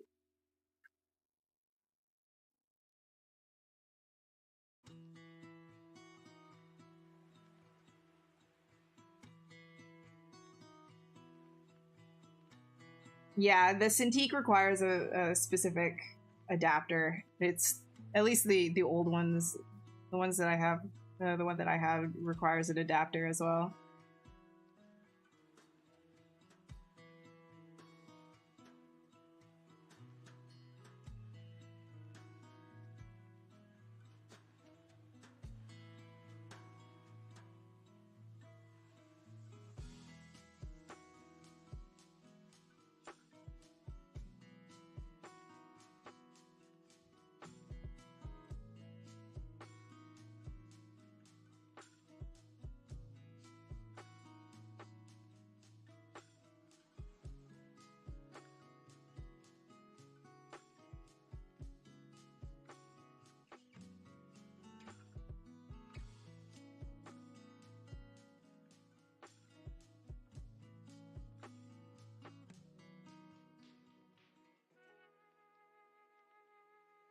I'm gonna do some like individual strands too, I think. Man, this isn't that bad. I kind of like it puffy anyways. Puffing out more. This one.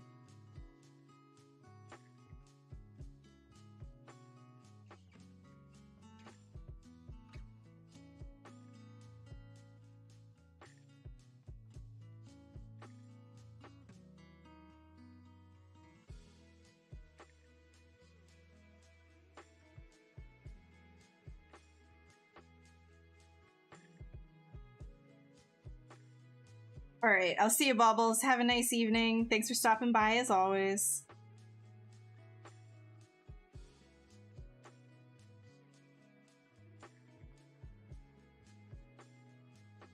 I'll go in with some asymmetry after if I have time. Just gonna kind of do it symmetrically for now.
Push that in.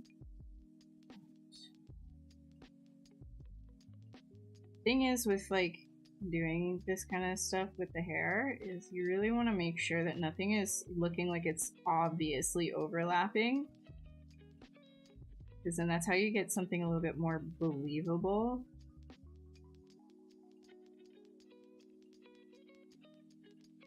Things are like clipping each other and overlapping, then it looks really like CG. I mean, you're always gonna look CG, right? But like, you don't want that very obvious, that really obvious look.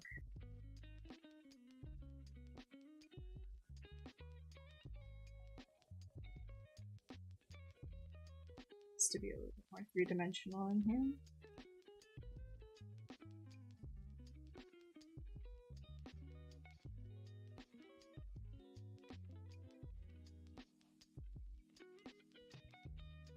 I think that could probably come in. And then that. And this wrap a little bit better.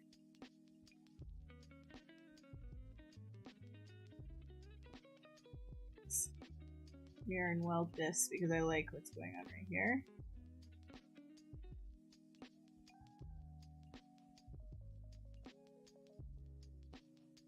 What's up, Jack?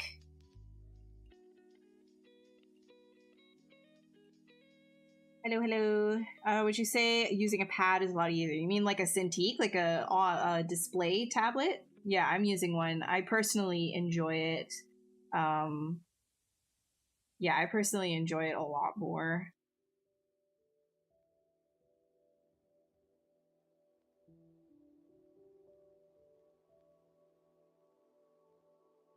But you don't have to. You don't have to use like a display tablet in order to get good results.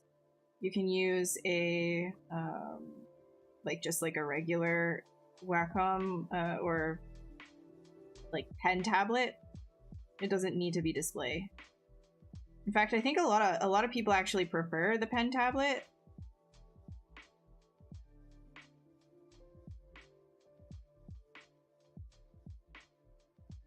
But I really like the tactical feel of the display.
No, I haven't tried the other display tablets. I just have my trusty Cintiq here.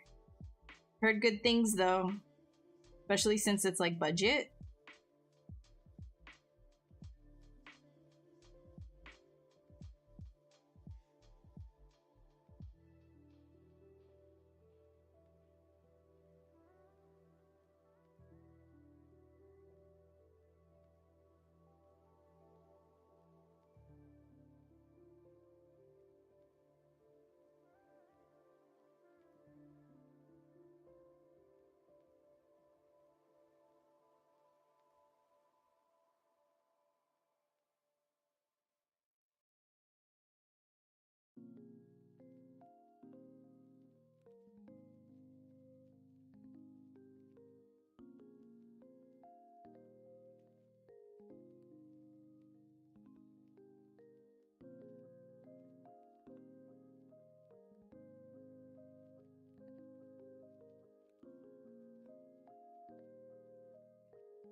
Huge enemies, bosses in those Asian fighting RPGs. Yeah, I get that a lot. I mean, it would be pretty cool to be in a game, but no, my main focus is I work in animation biz dev actually, but I do like big bosses, that's for sure.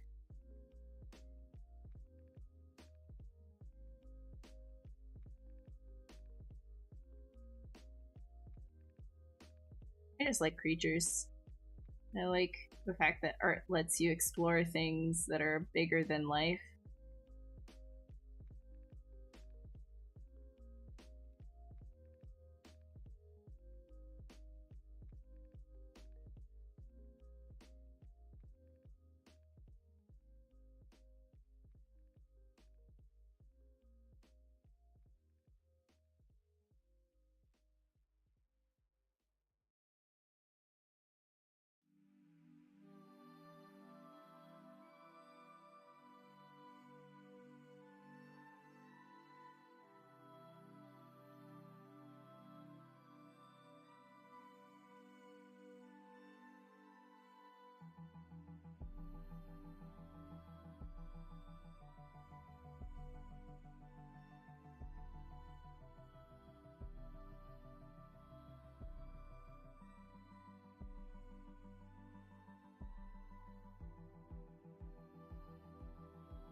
Do I find it more difficult to sculpt animals or human characters? I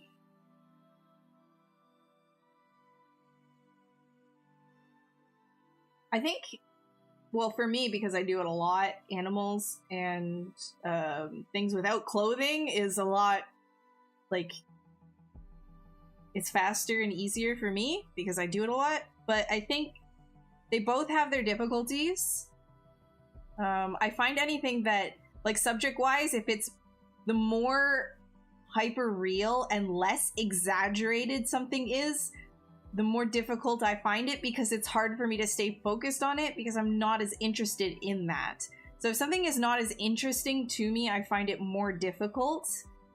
But I think everything has the same level of challenges. It's just, if you're not interested in it, it becomes harder to do because it's harder to focus on it.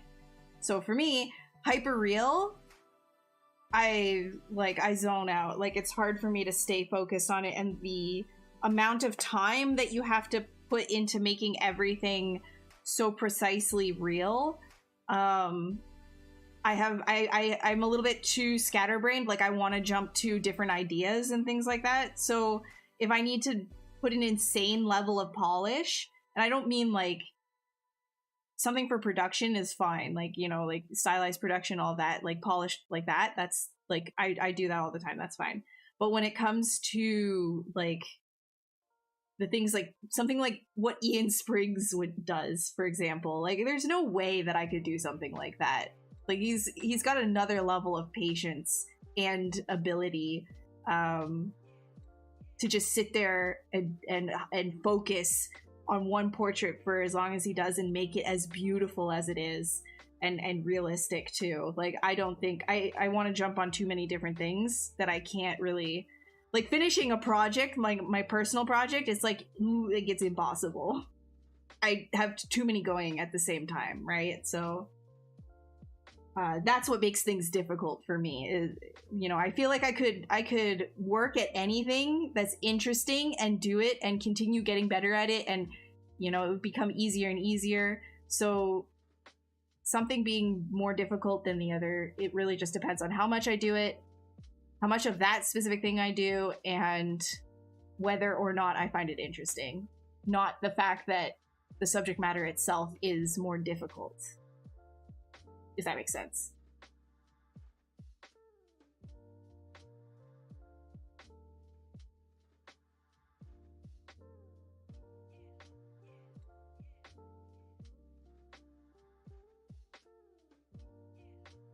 There's this one game coming out called Project Eve. You should have definitely... Oh, I have no idea. Check that out, though. Project Eve? What is that?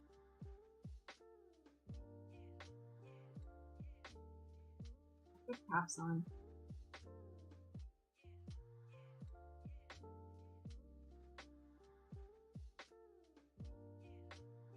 Cyborg girl. I guess there's like monsters that I'm just not seeing right now. Okay. That's cool. I mean, maybe I'll get a game credit at some point in my career. That would be pretty cool. But so far, just animation viz dev, which I love working in animation viz dev. I love it so much. So I don't mind either way. Sorry, I'm trying to read and talk at the same time. That's bad news. Don't do that. What do you think of humanity progress from sculpt perspective? I mean, sometimes you can hear things like, oh, in old days, this or that was better. Oh, classic is so good. But in sculpting, we can see modern 3D artists that are digital but still sculptors are so much better than ever before. Yeah, so the thing is with art is it's iterative, right? Like and derivative, so it will keep like changing and improving on itself, like what came before. Like if you go way back in history, like I mean, if you want to go all the way to like the cave paintings, for example, like it wasn't good. People weren't good at art back then, but we started learning more and more about art, and it became an entire thing, right? Like it became a part of civilization and culture. And as history progressed, you can even see from the early stages of the Roman Empire to the later stages how they took from things like Greek culture, etc., and became better, like better artwork from that. Is because they were taking from other, and I don't recommend just like co-opting, right? But you can see that like through time, over the course of that entire reign too, their art progressed, right? So it does, in terms of like how cultures continue developing, as long as it's nourished, as long as art as a essential part of culture is nourished, and it's not like stamped out, for example, in like a fascist regime or something like that, where only one specific type of art you're allowed to do if it's good for the state. Like if it becomes political, like in the sense that like you're not allowed to express your own political ideas, you're not allowed to derive things, and it has to be beautiful within like a very narrow scope, then that will actually regress art. So if art is allowed to be free as it possibly can be, and explored in as many avenues as possible, then it will continuously get better and better, because more and more people will be able to express things. And that's one of the key aspects of art. Even if something is fine art, which is just to be beautiful, just to look at and to be beautiful, is the whole thing, just to get lost in a piece. And that's the whole purpose of fine art. I mean, that in itself can continuously get better as well. So yeah, you just have to like let it keep going. People who say things were better before, there are aspects to that, like it's like this grass is always greener, I find, mentality, especially when it comes to like sculpture, like saying people were better before. I don't like, just because somebody's doing something in marble doesn't mean they're necessarily a better artist, right? And to define somebody as like a better artist than another person is limiting in what art as a whole scope is and how it's supposed to just be explored in different avenues. To tell somebody you have to use this one specific medium in order to be a good artist, you're limiting, and you're also limited on your knowledge of the art world and art history and the whole purpose of it in the first place. So I don't think that like people were better before, they just used a different medium. And we have so much more knowledge now, as well as access to what other people are saying in different voices, and our ability to travel around the world and experience different cultures. So what art actually can be now is a much wider breadth of experience shown through different people's mediums, right? Whereas like if you had somebody who stayed put in one area, that would be a very, very good, like they would have their own way of looking at something, whereas somebody who traveled the entire world would have their own way of looking at something, and two completely different things would come out of these people told to make the exact same thing. And it would be a reflection of what their lives are like as well, and what their experience is, and both have value.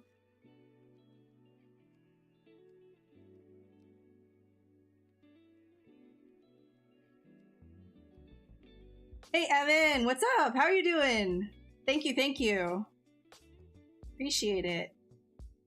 Evan's also an incredibly talented creature / horror artist.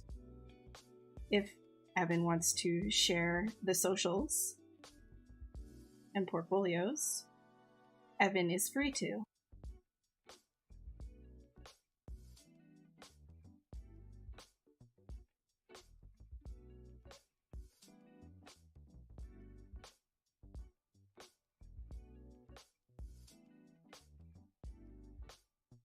Experience and expression is all I'll say on what you were just saying.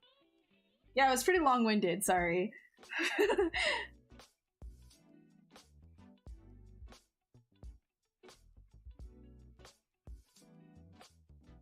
Alphas to get those fine skin surface details on a creature. Actually, Anna Carolina, if you check out Anna Carolina's stream, she talks a lot about that. She has a lot of information on that for creating VDMs and things of that nature. She does a lot of tricks and stuff, so She also streams on this channel. I would check her out specifically for that stuff.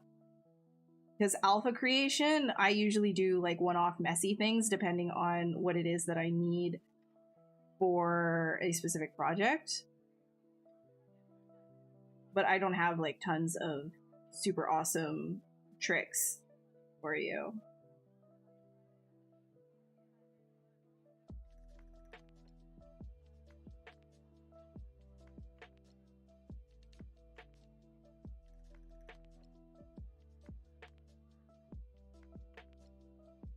There's the socials in actually, you know what? I'm gonna share it as well here because then YouTubes can get it. Guys, go check out Evan. You like creatures and horror and stuff. You like Evan.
How do I know? So I have I have a reservoir, is that the word, of knowledge from doing lots of creature stuff. But then I've also got like Mr. Man here. I've got like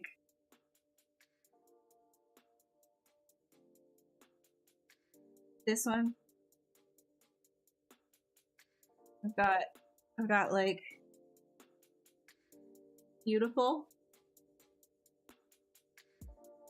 right?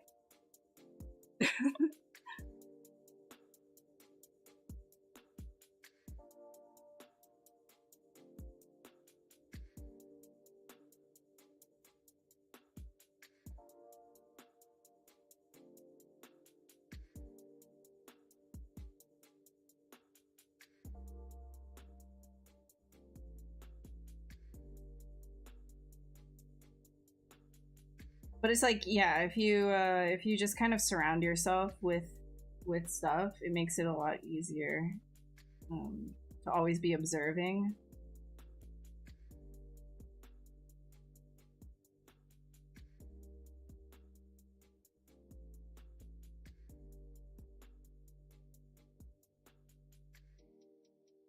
If you're not doing art, like if you're not like actively doing it, it doesn't mean that you're not still increasing your ability to observe and remember things.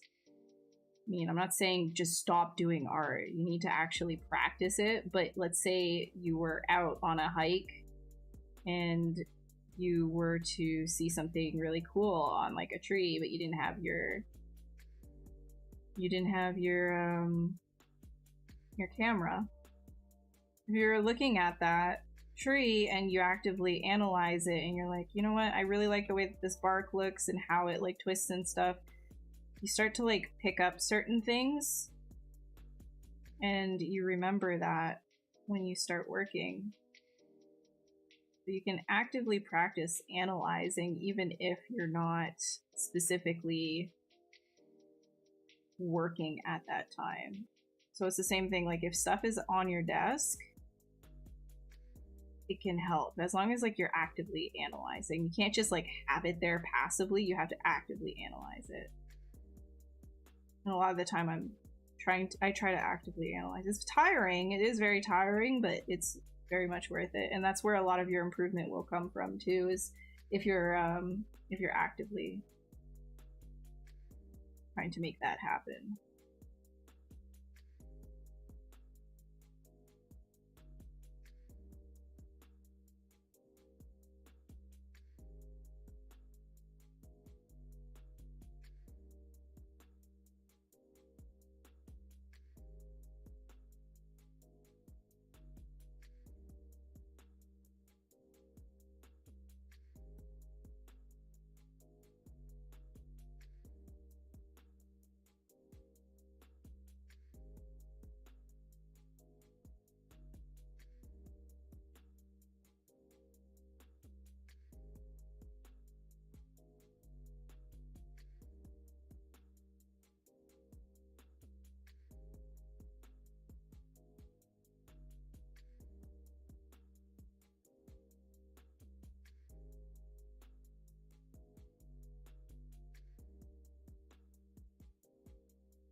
What's up, Sergio?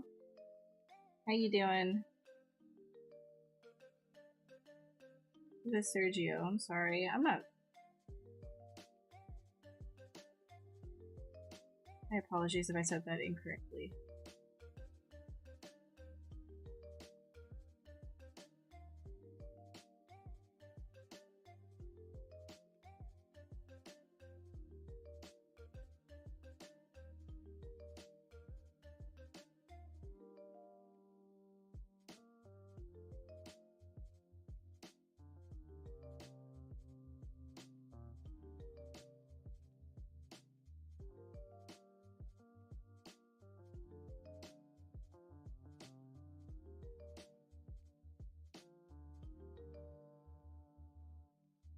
Sorry if all the spinning is making you nauseous. It just helps me see what's going on.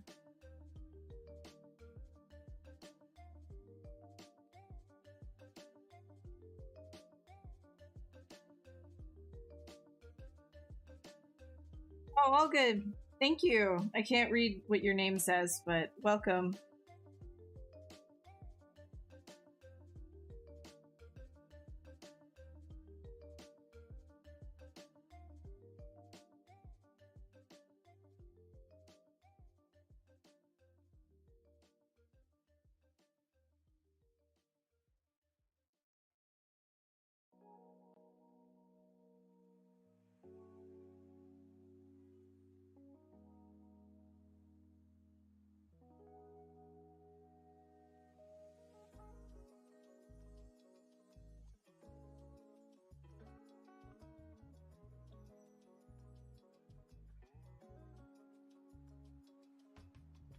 Thanks. Thanks. He's a pretty good boy.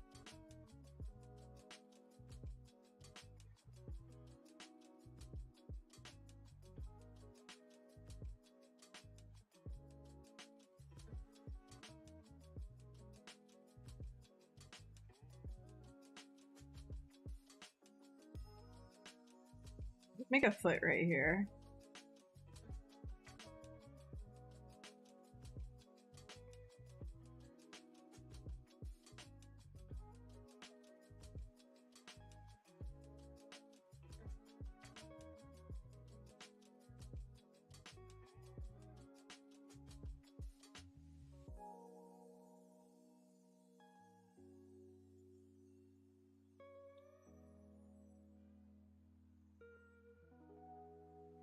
Hello, Dynamesh? No?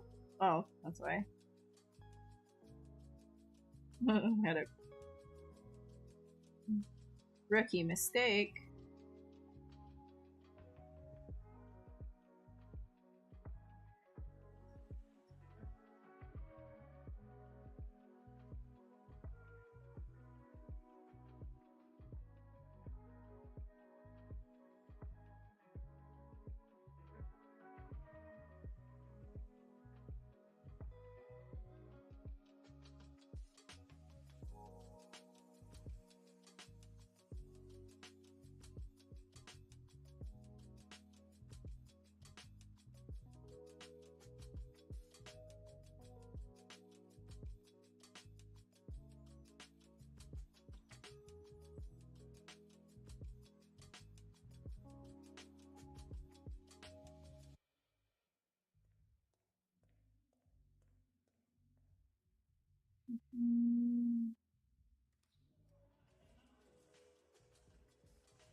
How many million polys are there? 3. 3 million right now.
What's up, Haseen? The number of points thing, that's always tripped me up. Is it in points or verts or points is in faces? Pretty sure it's like a very specific to ZBrush points. But you can think of them the same way as verts. That's how I think I understand it. Hi, Lishep. This is ZBrush. Nice creature. Is it a dragon or sea monster? I think it is a dragon, but it can be a sea monster. I'm not really sure. We're just having fun. Whatever you want it to be. Spinning people making nauseous. Dang, you never really thought about that. You use a 3D mouse and your sculpt's spinning all over the place on your streams. Yeah, if you're in control, then it doesn't really bother you, but I'm sure that if somebody is watching, like, I apologize, but it's kind of part of it when you're doing 3D sculpting. You kind of have to be like going all over your model constantly. It helps you make a better model.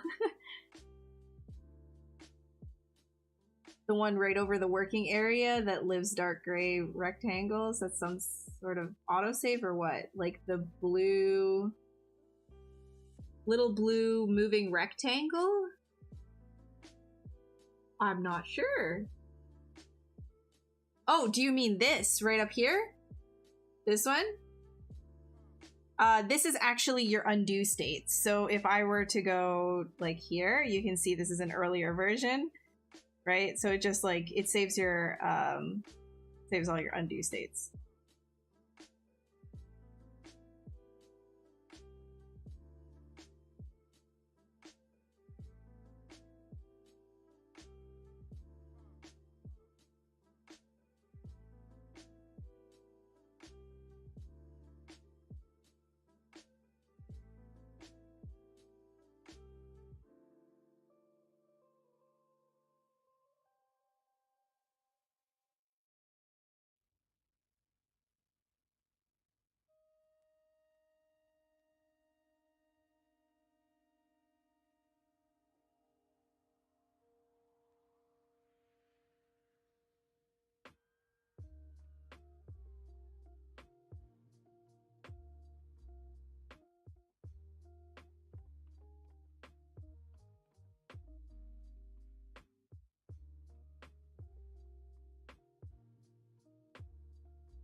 Put that there, and then I'll let's grab all these guys. Oh.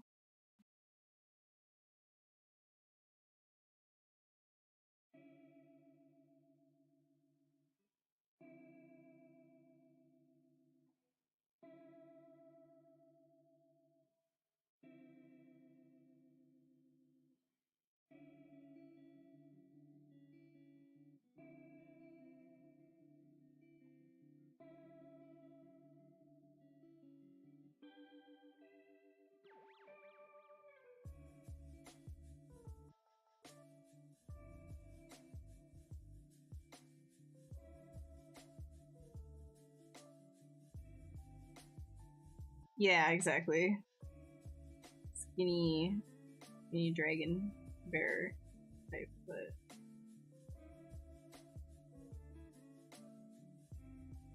we'll fix it. We'll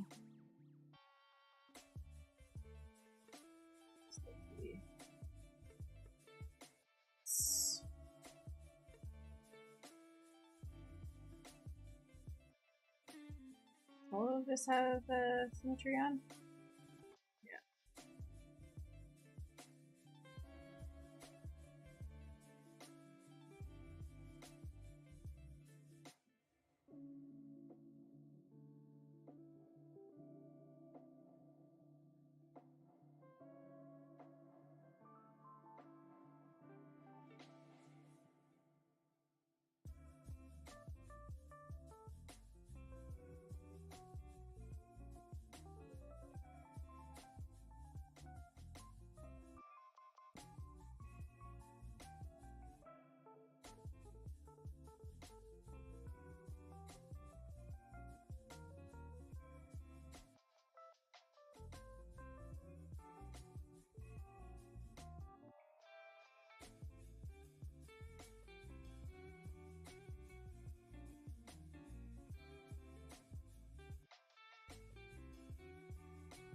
As in low creature, a moon creature. I can see that.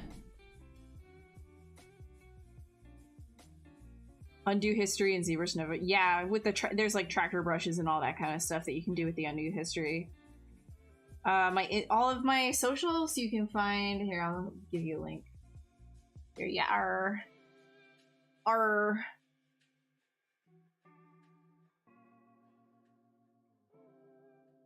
about to step on the shame. Yeah. The sometimes I like to just start my feet higher up with symmetry, and then I will adjust it.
What's up, B? How's it going?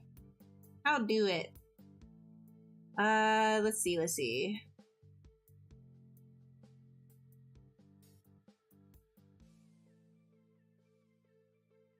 Hi, Kay. How are you, Kai? The detail that you're making patiently and focus. Oh, yeah, I mean, it's pretty sloppy right now, but overall, you've got a decent block out, I'd say, so detail would definitely come later, but we've only got like an hour left, started a little bit late today, so. And I do need to take a quick break.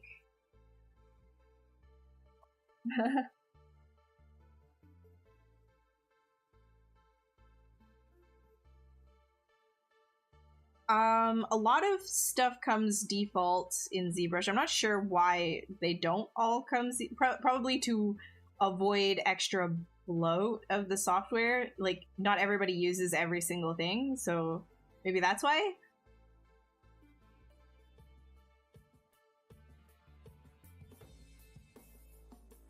You didn't change your sculpt styles? Always sketchy? Yeah. I enjoy doing really sketchy, quick things.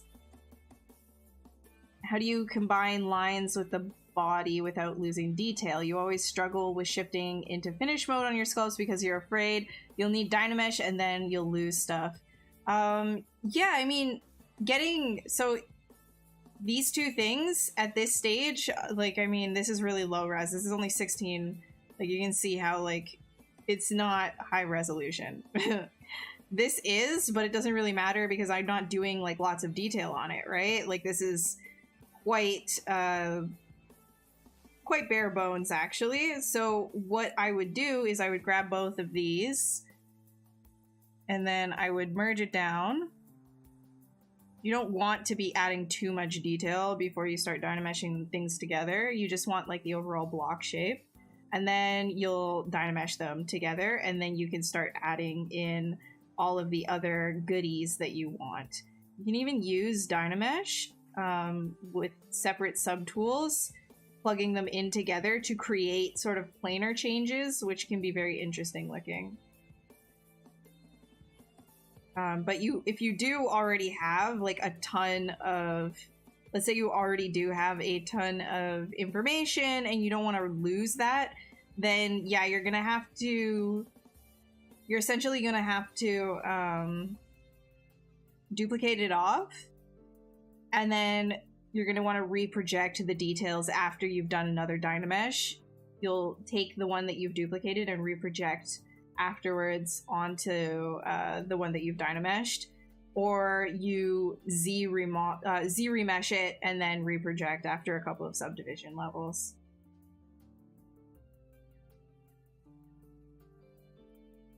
Yeah, sometimes I'll sketch out some idea and then I'll do it in 3D afterwards. But because like I'm also a 2D artist as well. But a lot of the time, like I'll just start noodling around in ZBrush. It really just depends. It depends on what's like required. For animation biz dev stuff, like the work. Why did I say like animation biz dev like that? When I'm working for like doing stuff for work, sometimes they ask for character lineups, like just like a quick like rough thing. I'll just do like a sketch like in 2D. Or if that's not sufficient, then I will jump into ZBrush and supplement that with some ZBrush sculpts.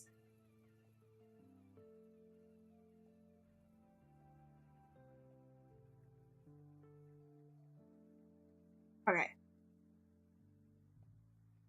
Have to save. I haven't been saving. Let me just do that really quick. And then I'm going to take like a really quick break. And I'll be right back after to continue.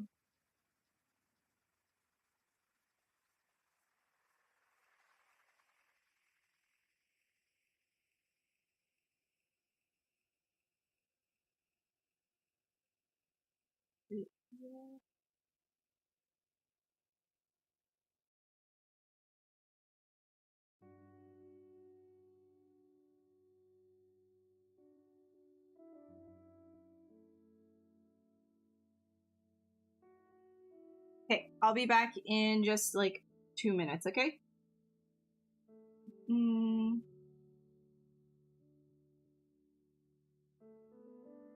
Burb.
Okay, I'm back with the boy, with the good-ins, with the great-ins. Not a good-in, a great-in. Okay, you guys were just talking to each other. Nice. Folders act funny when using booleans. Try in a single stack. That's how you did your 3.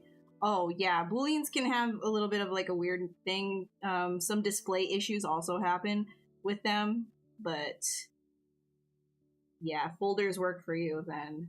Perfecto. It's Monty time. Ooh. Monty needs to go to the vet. Monty needs to go to the vet next week. Wanna go to the vet? No, you don't want to go to the vet. No, he does not. This is Monty. Monty the silly boy. He is a corgi. And he's my emotional support loaf. Like a weighted blanket.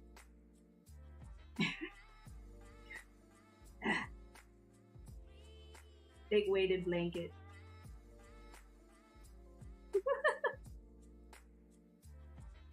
You want a hug? You want a hug? Aw, thank you. He loves hugs too. He's incredibly cuddly all the time. He just likes to be a stuffed animal. Unless there's a stranger nearby, in which case he turns into hackles up, scared, and barking. He's got a lot of stranger danger. But he loves me, so I'll take it.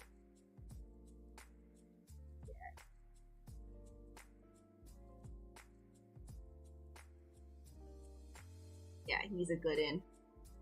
He's a good one. Look at this guy. He loves all the scratches. He loves... Oh, yeah. I love you. Okay. Bye-bye. Look at that.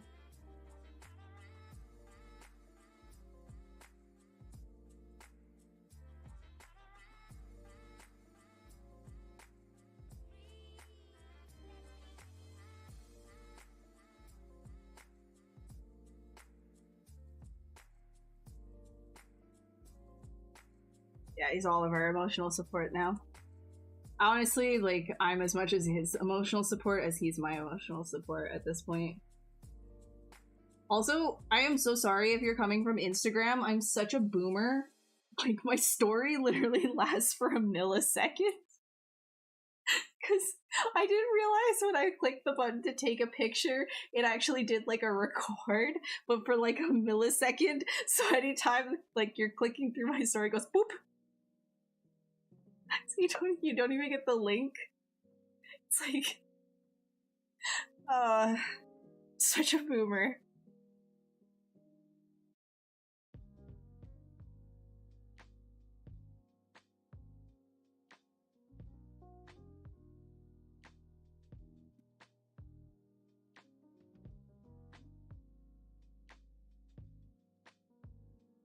Look at this. Let's see.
But if that ever happens, like you see how like it's pulling them apart in like the opposite direction, you just click on the thing and then mirror and weld again, because it's just the normals.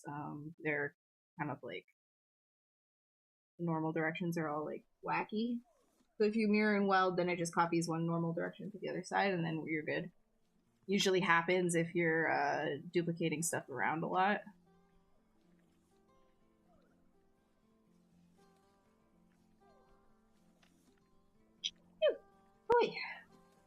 Excuse me.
Just zen.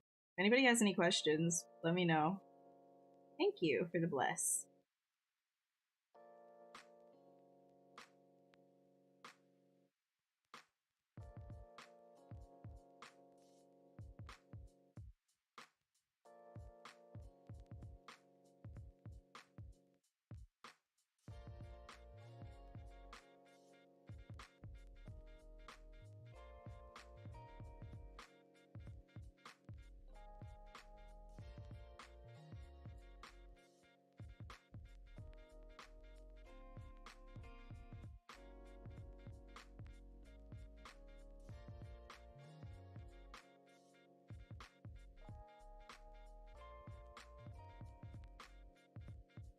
Creating monsters, what's your thought process?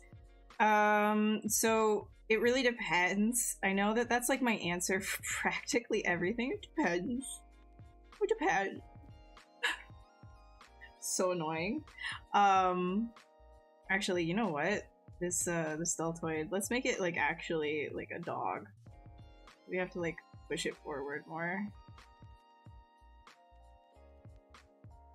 K9. That wasn't making really much sense.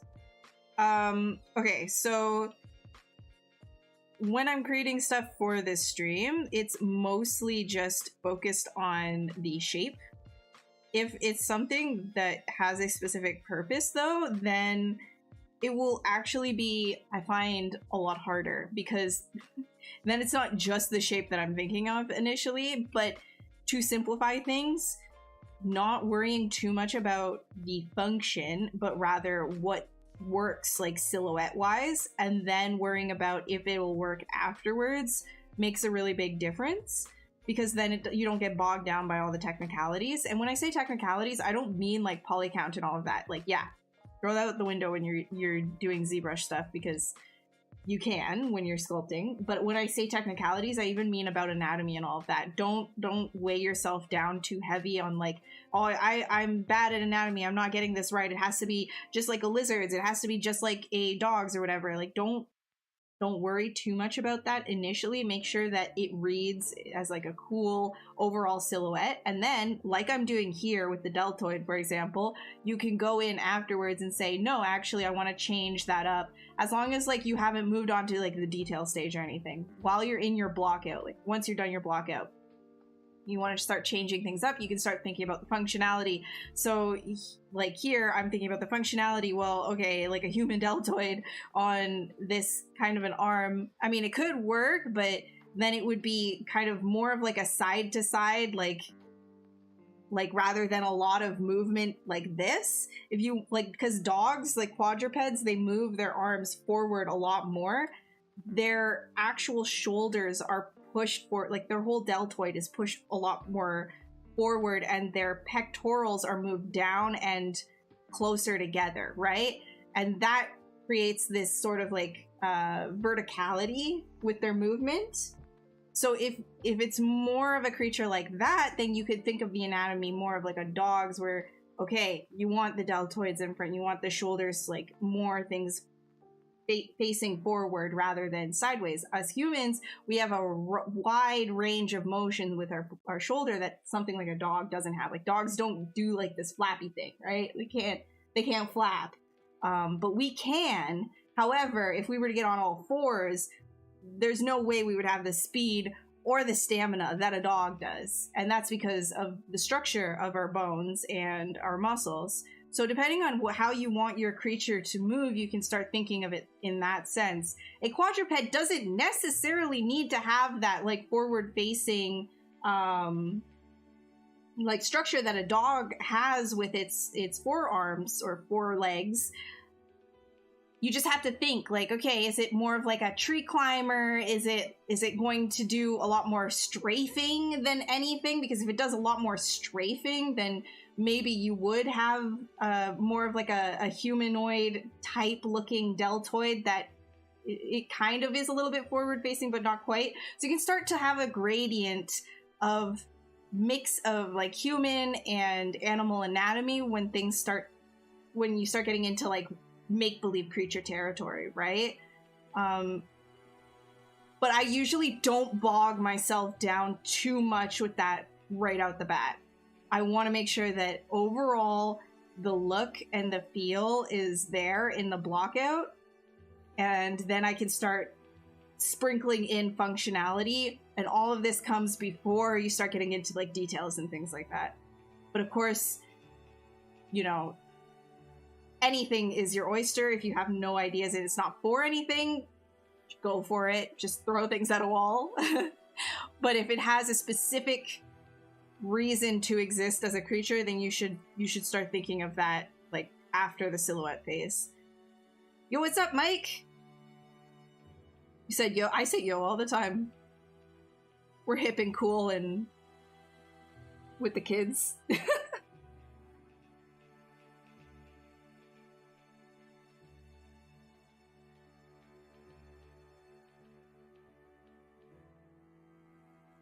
Yeah, take care of your health is a very good thing. Just overall, everybody should be taking care of their health.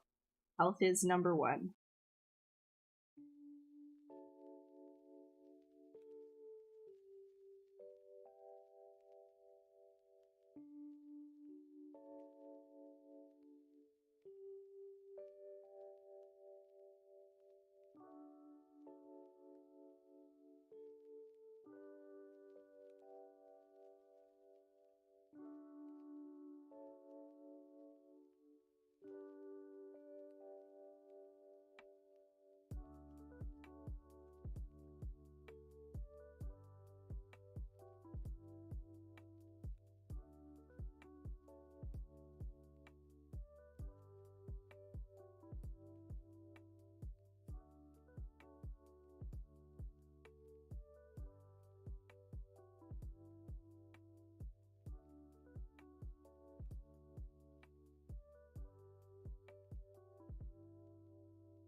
Okay, I love skin flaps. I know I say that too much, actually. It's kind of probably concerning to a lot of people. But I like skin flaps. And the older I get, the more of a reference I can be for my favorite things. So I'm just going to take this skin flap here and just let it be flappy, you know?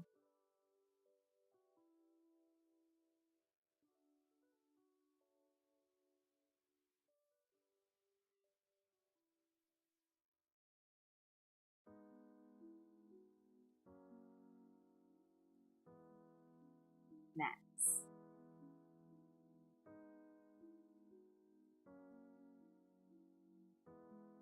And this is sort of also what I mean by like, just I'm not worried about making sure that the anatomy right now works 100%. I'm looking for big curves, big shapes and things like that to work out the entire design. And then afterwards, I'll start to cut away anatomy and make sure that it works within that.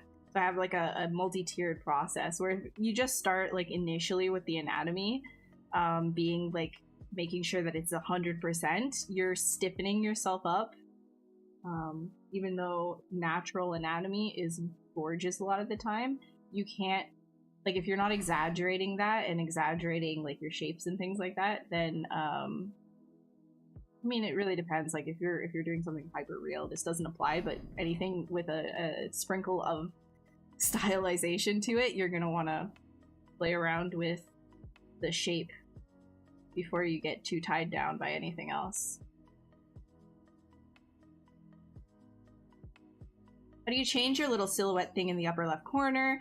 Okay, so in preferences, if you go to your thumbnail, then you can actually change the background right here to black, and then it will actually be transparent. You won't see anything except for the white silhouette.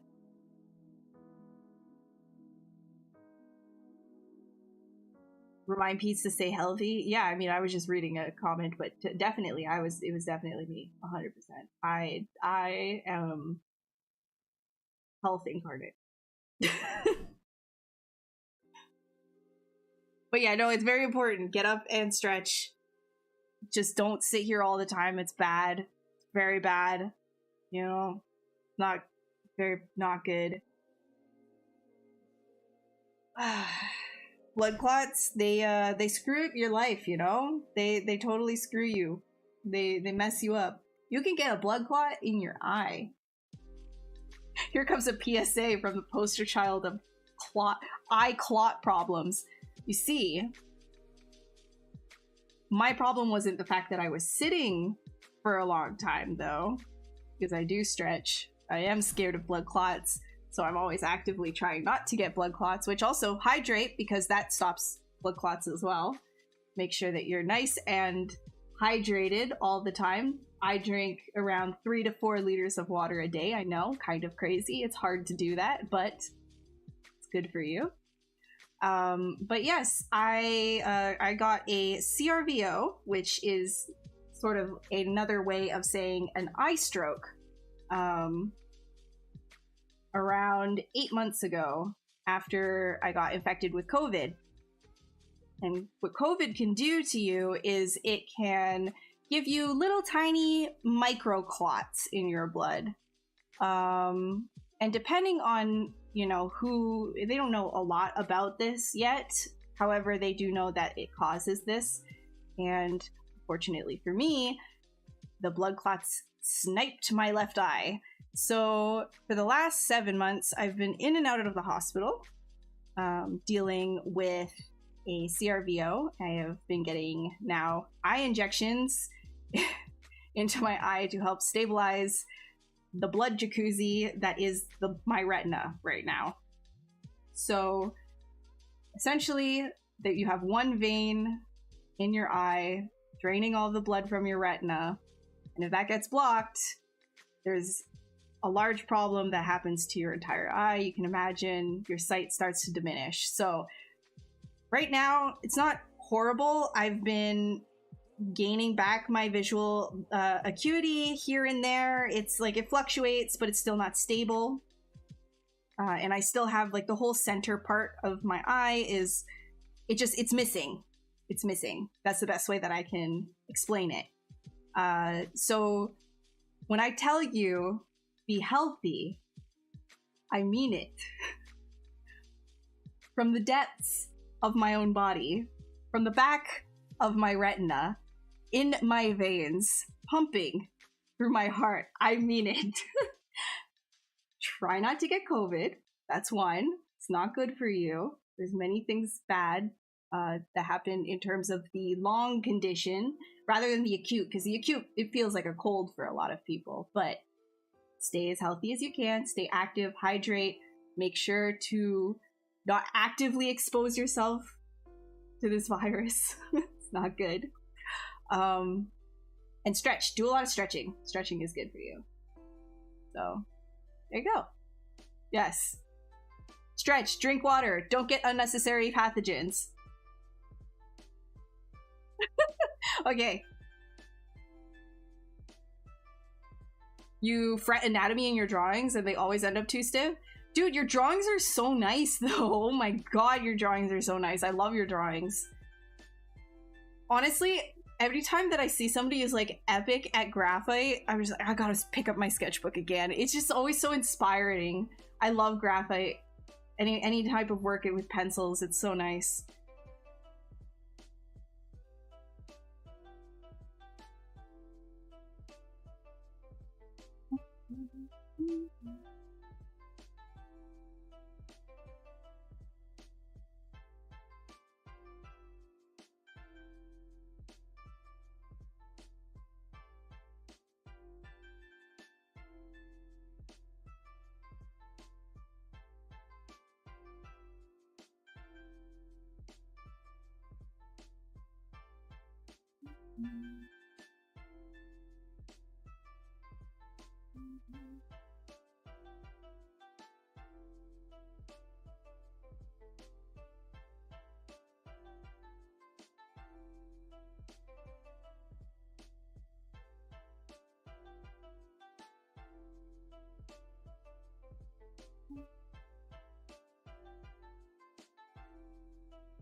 Wait, are you serious, Mike?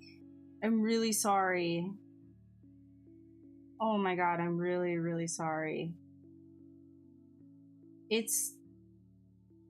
I'm not gonna get too into it, but it's really, really messed up.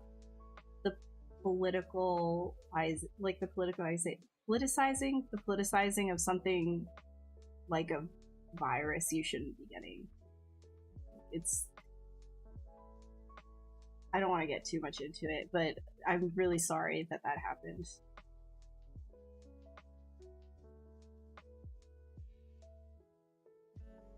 Yeah, dude, like I love graphite artists. I used to do a lot of drawing myself, but for whatever reason, I stopped. However, I'm starting to get I'm kind of like bringing the same sort of like process back into the Photoshop stuff that I'm doing now. So I'm using a lot more like pencil type,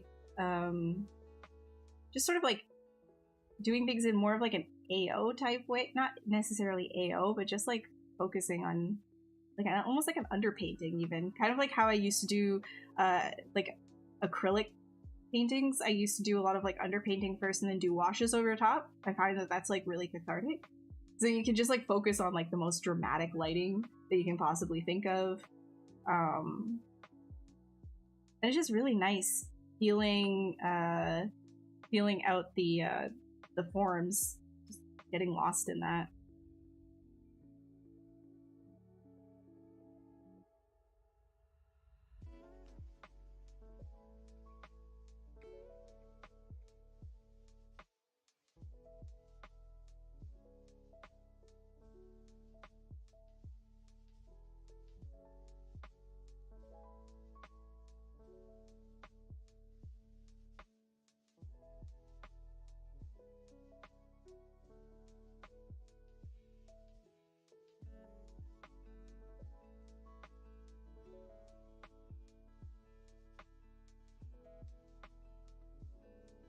Yeah, anything is good. A few minutes here and there is like, it's great. It's great. Just getting into it is doing any kind of art in your day to day. If it's only a few minutes, it's still something. My preferred render, so I use Keyshot all the time for my concept stuff. Just it's so easy. It's a one button press and it gets over there. And like, I mean, if you need to do things like a little bit more like high fidelity with like details and things, you can start throwing things over to Substance and then render with another engine. But I just kind of, I do a lot of my like textures as paint overs just because it's so fast, just for the type of workflow that I have.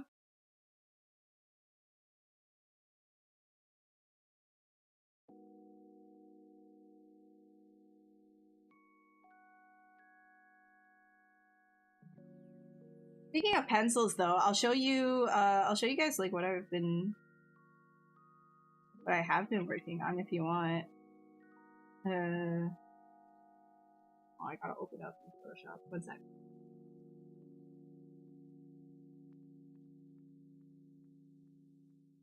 Would you be able to do a fast 1-2 on how you did that fur? Yeah. I'll show you in just a sec. This is what I started doing. Show yourself. There. This is what I mean by like just like pencils. But even this, like the anatomy that I started with was more it was sort of like sketchy and not precise. I'm refining it sort of like in a step process. So the same way that I work in ZBrush, same way that I like do my like drawing and stuff. But it's a lot of fun just like kind of figuring all of this out as is. And hands, I get to do lots of hands. But yeah, this sort of thing, it takes me a long time to do, but it is one of those personal sort of pieces where you can just like get lost in it. And that's what I love about pencils, is you just get lost in it and not like bog yourself down by too many other things. I like I like doing block painting as well with big bits of color and stuff. But I find it can easily, like, you can easily get lost in terms of, not in the same way of getting lost and enjoying yourself, but it gets muddy really fast for me sometimes. And I need to practice that to get better at that. But with pencils, it's just like, and just working in like two-tone, it's so relaxing. Yeah, that one specifically came because of my, I guess I'll call it my COVID eye. Because, sorry, I'm laughing at it because, like, if I don't, then I'll cry. No, I'm kidding. But it was one of those things where at the time the doctors were telling me it was most likely COVID. They were exploring other options. I was going through rheumatology to see if it was autoimmune. I had a CT scan. They found a benign brain tumor. Fun. So I have a little friend up here I didn't tell you about. It's actually just a calcification, apparently relatively common, but it's just, I just call it my extra brain bone because I'm just so big brained. I need another bone in there to support it, you know. But that has to be monitored. I know, I just dropped that on you guys. Trust me, when I was given that news, I wasn't, like, I basically wasn't eating for a whole week until I talked to the doctor about it. That was like psychotic. I've been going through a lot of like stuff because of the entire COVID eye situation. But overall, like, I went through like tons and tons of tests, really healthy. However, you know, the doctors can't give you a direct, like, yes, like, this is COVID eye. You know what I mean? There's no, like, specific test yet to say, yes, this is what it is. It's a diagnosis of exclusion. So I went through tons of tests to try and figure that out, right?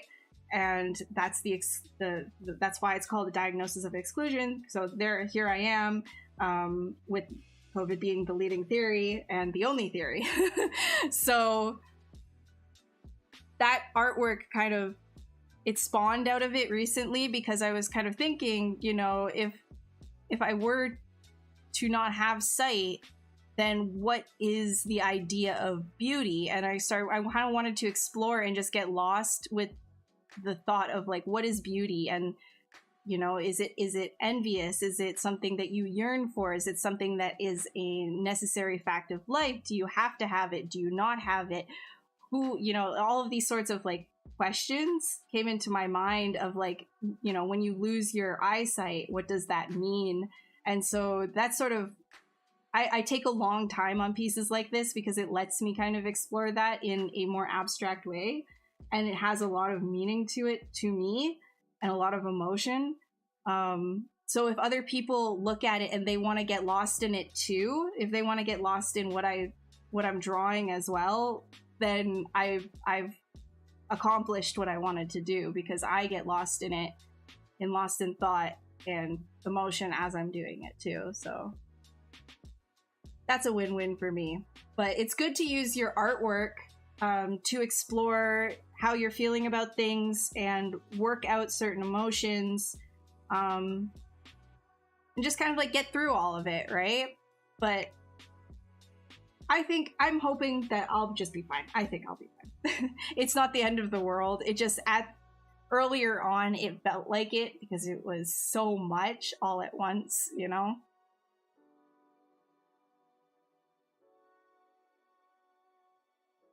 That's also why I say, like, hey, maybe just be careful when you're indoors. Try and wear like a mask, right? Like if you're in a crowded area, you don't necessarily need to get it. Even though it does feel like a cold, it's not the acute symptoms that are the bad things that you need to worry about.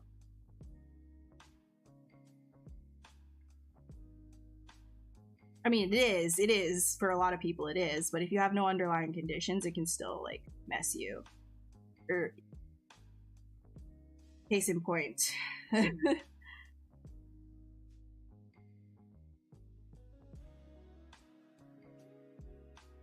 Oh, yeah, right.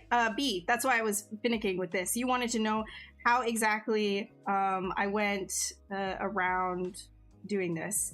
Yeah, I still would. Yeah, I wear a mask everywhere indoors. Anytime that I'm in a large crowd or in indoor settings, like I'll be wearing a mask. Because poster child. Okay, so basically what I did is I took the curve alpha. Here, I'll do a strand actually so I can show you again. It was at the very cover alpha you have. So if you have a bunch of speckles, you can imagine it being a lot of strands. Whereas like if you were to only have this square, then it drags out just the square. So like this, right? Like it'll just drag out the square, which is really nice if you want to get like specific stylized hair. But I wanted like individual strands. So and just drag it out, right? Click off, split it. And then with this, you can start to duplicate them around. And the great thing about that as well, they're all the same polygroup, but if you do auto groups, because they're all attached together, well, they're not, but ZBrush recognizes them as their own individual stroke. Oh, yes. They're all attached at the end here. So even if they're not all attached at the bottom, these individual things are attached at the end here. So even if you wanted to get all of these individualized, what you could do is go Control Shift, do this, delete hidden, and then do a auto group, and now you have all of them as individual strands as well, and then you can close holes after that too, right? But yeah, let's just assume this is fine. So what I like to do is I'll get it into position, really low res. I don't mind so much about like smoothing it. And then I can also take the inflate in this area, and then I will take the H polish and do this.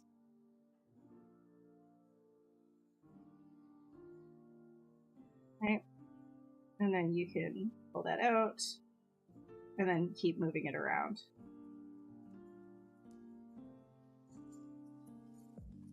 So that's how I did it. And then you can single things out and start working them a little bit more. As such. Hopefully that helps.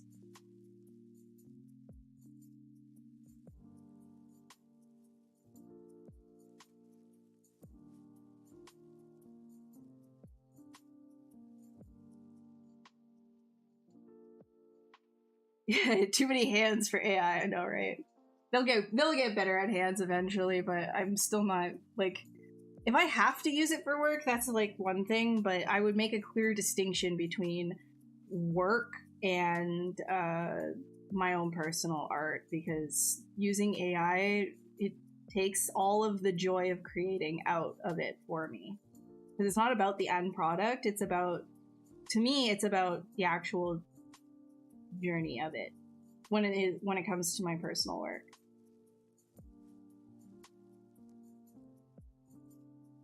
Oh no, B, I know. It's not like, it's called a calcification. It just means that there's a collection of calcium in a place that it shouldn't be. So it's also called a melangioma, or whatever. They kept saying that. The story was kind of crazy because I had to stay at the ER and wait for results because they thought like the symptoms that I was presenting because of my eye, they wanted to make sure I wasn't like stroking out. So I had to wait for like the CT scan results like for hours and hours because there was, I think, oh my god, there must have been like 7 code blues the same time that I was at the ER. It was gnarly. So intense. Felt so bad for everybody. But I was there for, I think,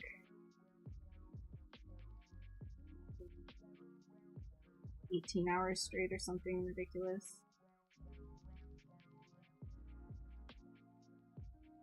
and because I was like so zonked and so out of it, like I think the neurosurgeon and radiologist who was looking at my stuff that late, they were like, "Oh yeah, you don't like, you're fine. You can go home. Like, don't worry about it." And then I thought I was fine because they told me I was fine. Which, I mean, yeah, I was fine. It was fine. And then go home, and a couple days later I get a call and they're like, "Yeah, you need to come in and talk to neurosurgery." I basically, because like I was so, like, everything was happening all at once. I had like so many appointments to go to figure out what was going on with me. Yeah, it was pretty nightmarish. So I when I got that news, like when the guy called me, the neurosurgeon called me, he was like, "Hey, you need to talk about your melangioma." I was like, "I'm sorry, what?" Like, I was still in bed. It was like that early in the morning. I was like, "Hello? Yeah, you have a melangioma." I was like, "Okay, thank you." Like, that entire week was a no-go because I like immediately Googled, what is a melangioma? Woof. Not good. But I'm fine. It's fine. We just have to monitor. It's fine. Has nothing to do with my eye either. It was just an incidental finding.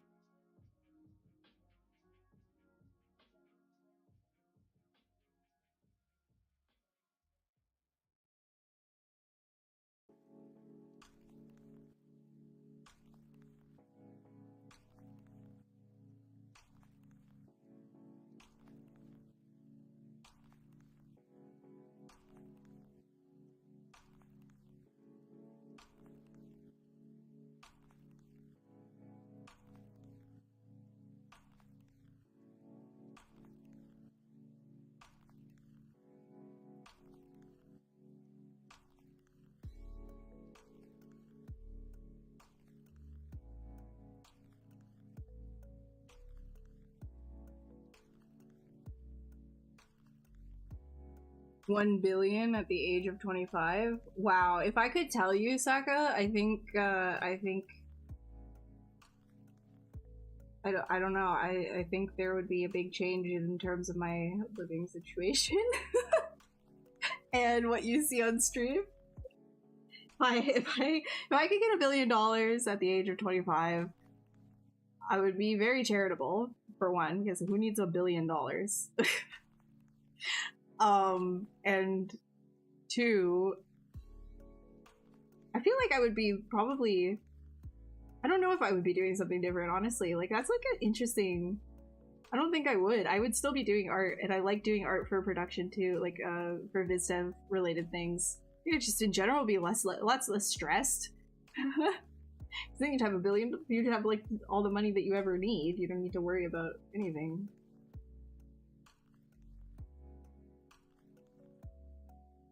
Even if I can't make a cent of my work in the future, you're still gonna sculpt. Yeah, exactly. Like, never stop. Never, ever stop because of some dudes are some dudes on the internet are pressed because you can draw. Alright. No, it's wrong to be taking the artwork of everybody and keep telling us, well, you can't like fight against that. I mean, first of all, wrong. There's active, like, just talking about it is fighting against it. But sure, in this world, this hypothetical, you want to say you can't fight against it, fine. You're still not going to make me stop. I'm still going to do what I want. And unfortunately, to their displeasure, I suspect that people who still do things and have a genuine artistic expression without AI are actually going to be extremely sought after. So.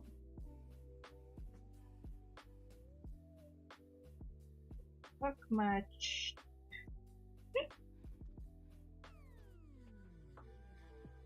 Overall, I just really hate how people are talking about AI online.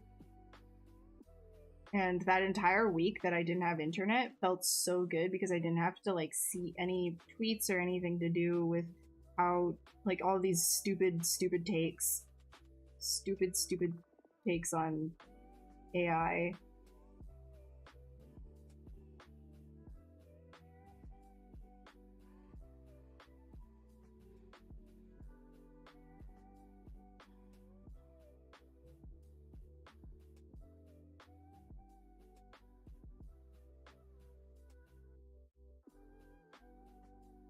So what would you do if you got to a spot in a sculpt? You just noodle? You've been sculpting along this entire stream. You can honestly say it's just been noodling around. Tips?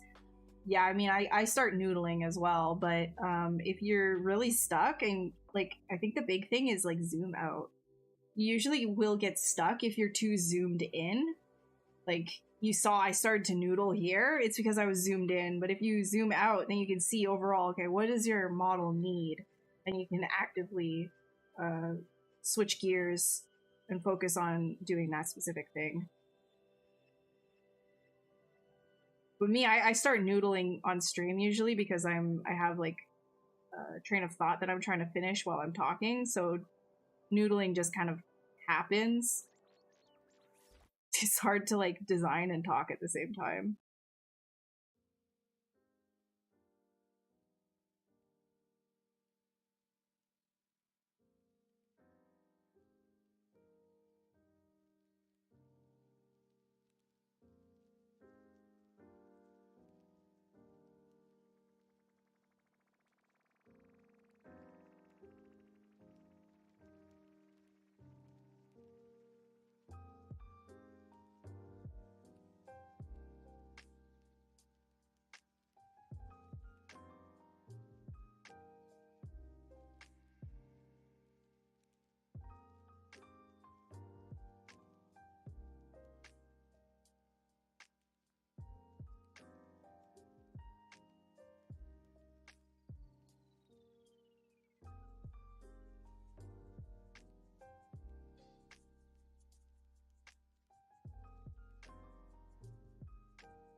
It.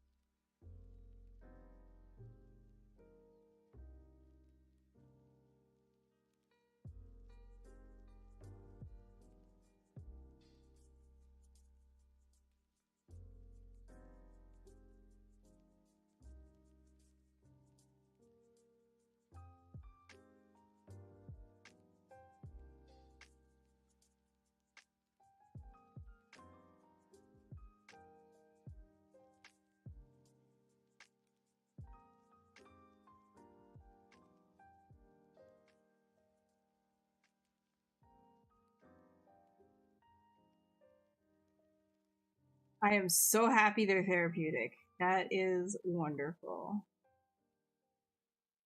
I like it when I know I can give a chill, fun, relaxing vibe.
Oh, no, I'm feeling great. Don't worry about that. I was just sharing because it's been like a lot and I've been absent, so and it's kind of like a nuts thing too, going through all of that.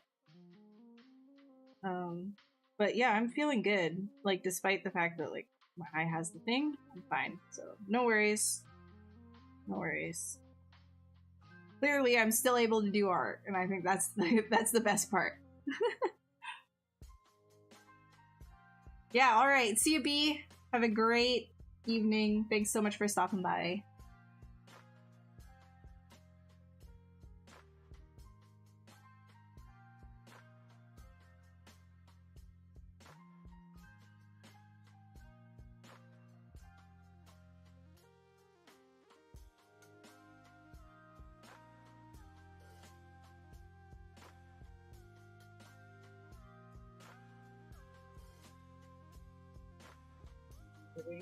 Just for the giggles.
Could be a dragon.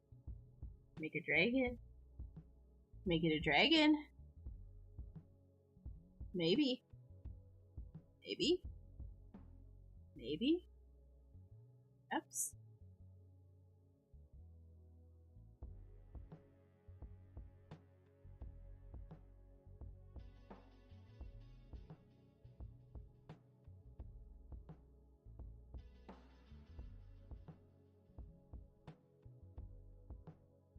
I think it could be a fun dragon. Whee! Flying snake guy. Oh, it's food time. Yum. Food time. I guess I will stop then. It is 10 p.m., so. Yes, I believe it is time to end the stream. I must go and eat my food, my nourishment.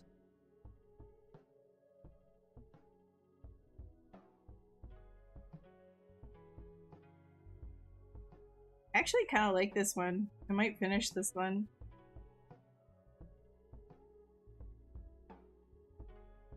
Alright, let me, I'll turn these off. but the wings are kind of cool. I like them. I think I might go with that. But here, this is what we ended up doing today.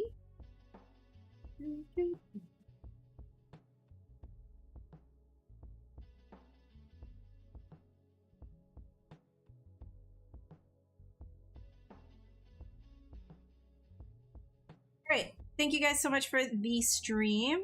I will be hopefully streaming again soon. But you can follow me on any of my socials, and I usually post before I go live.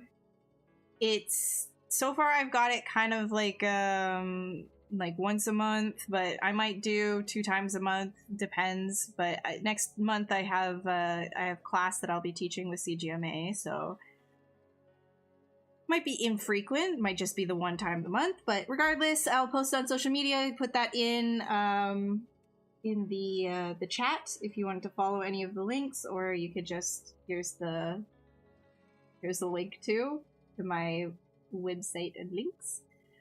If you're not following this channel already, there's lots of other artists that stream here, and you can get a lot of great advice and knowledge from these people. They're incredible artists, so definitely follow the ZBrush channel wherever you're watching.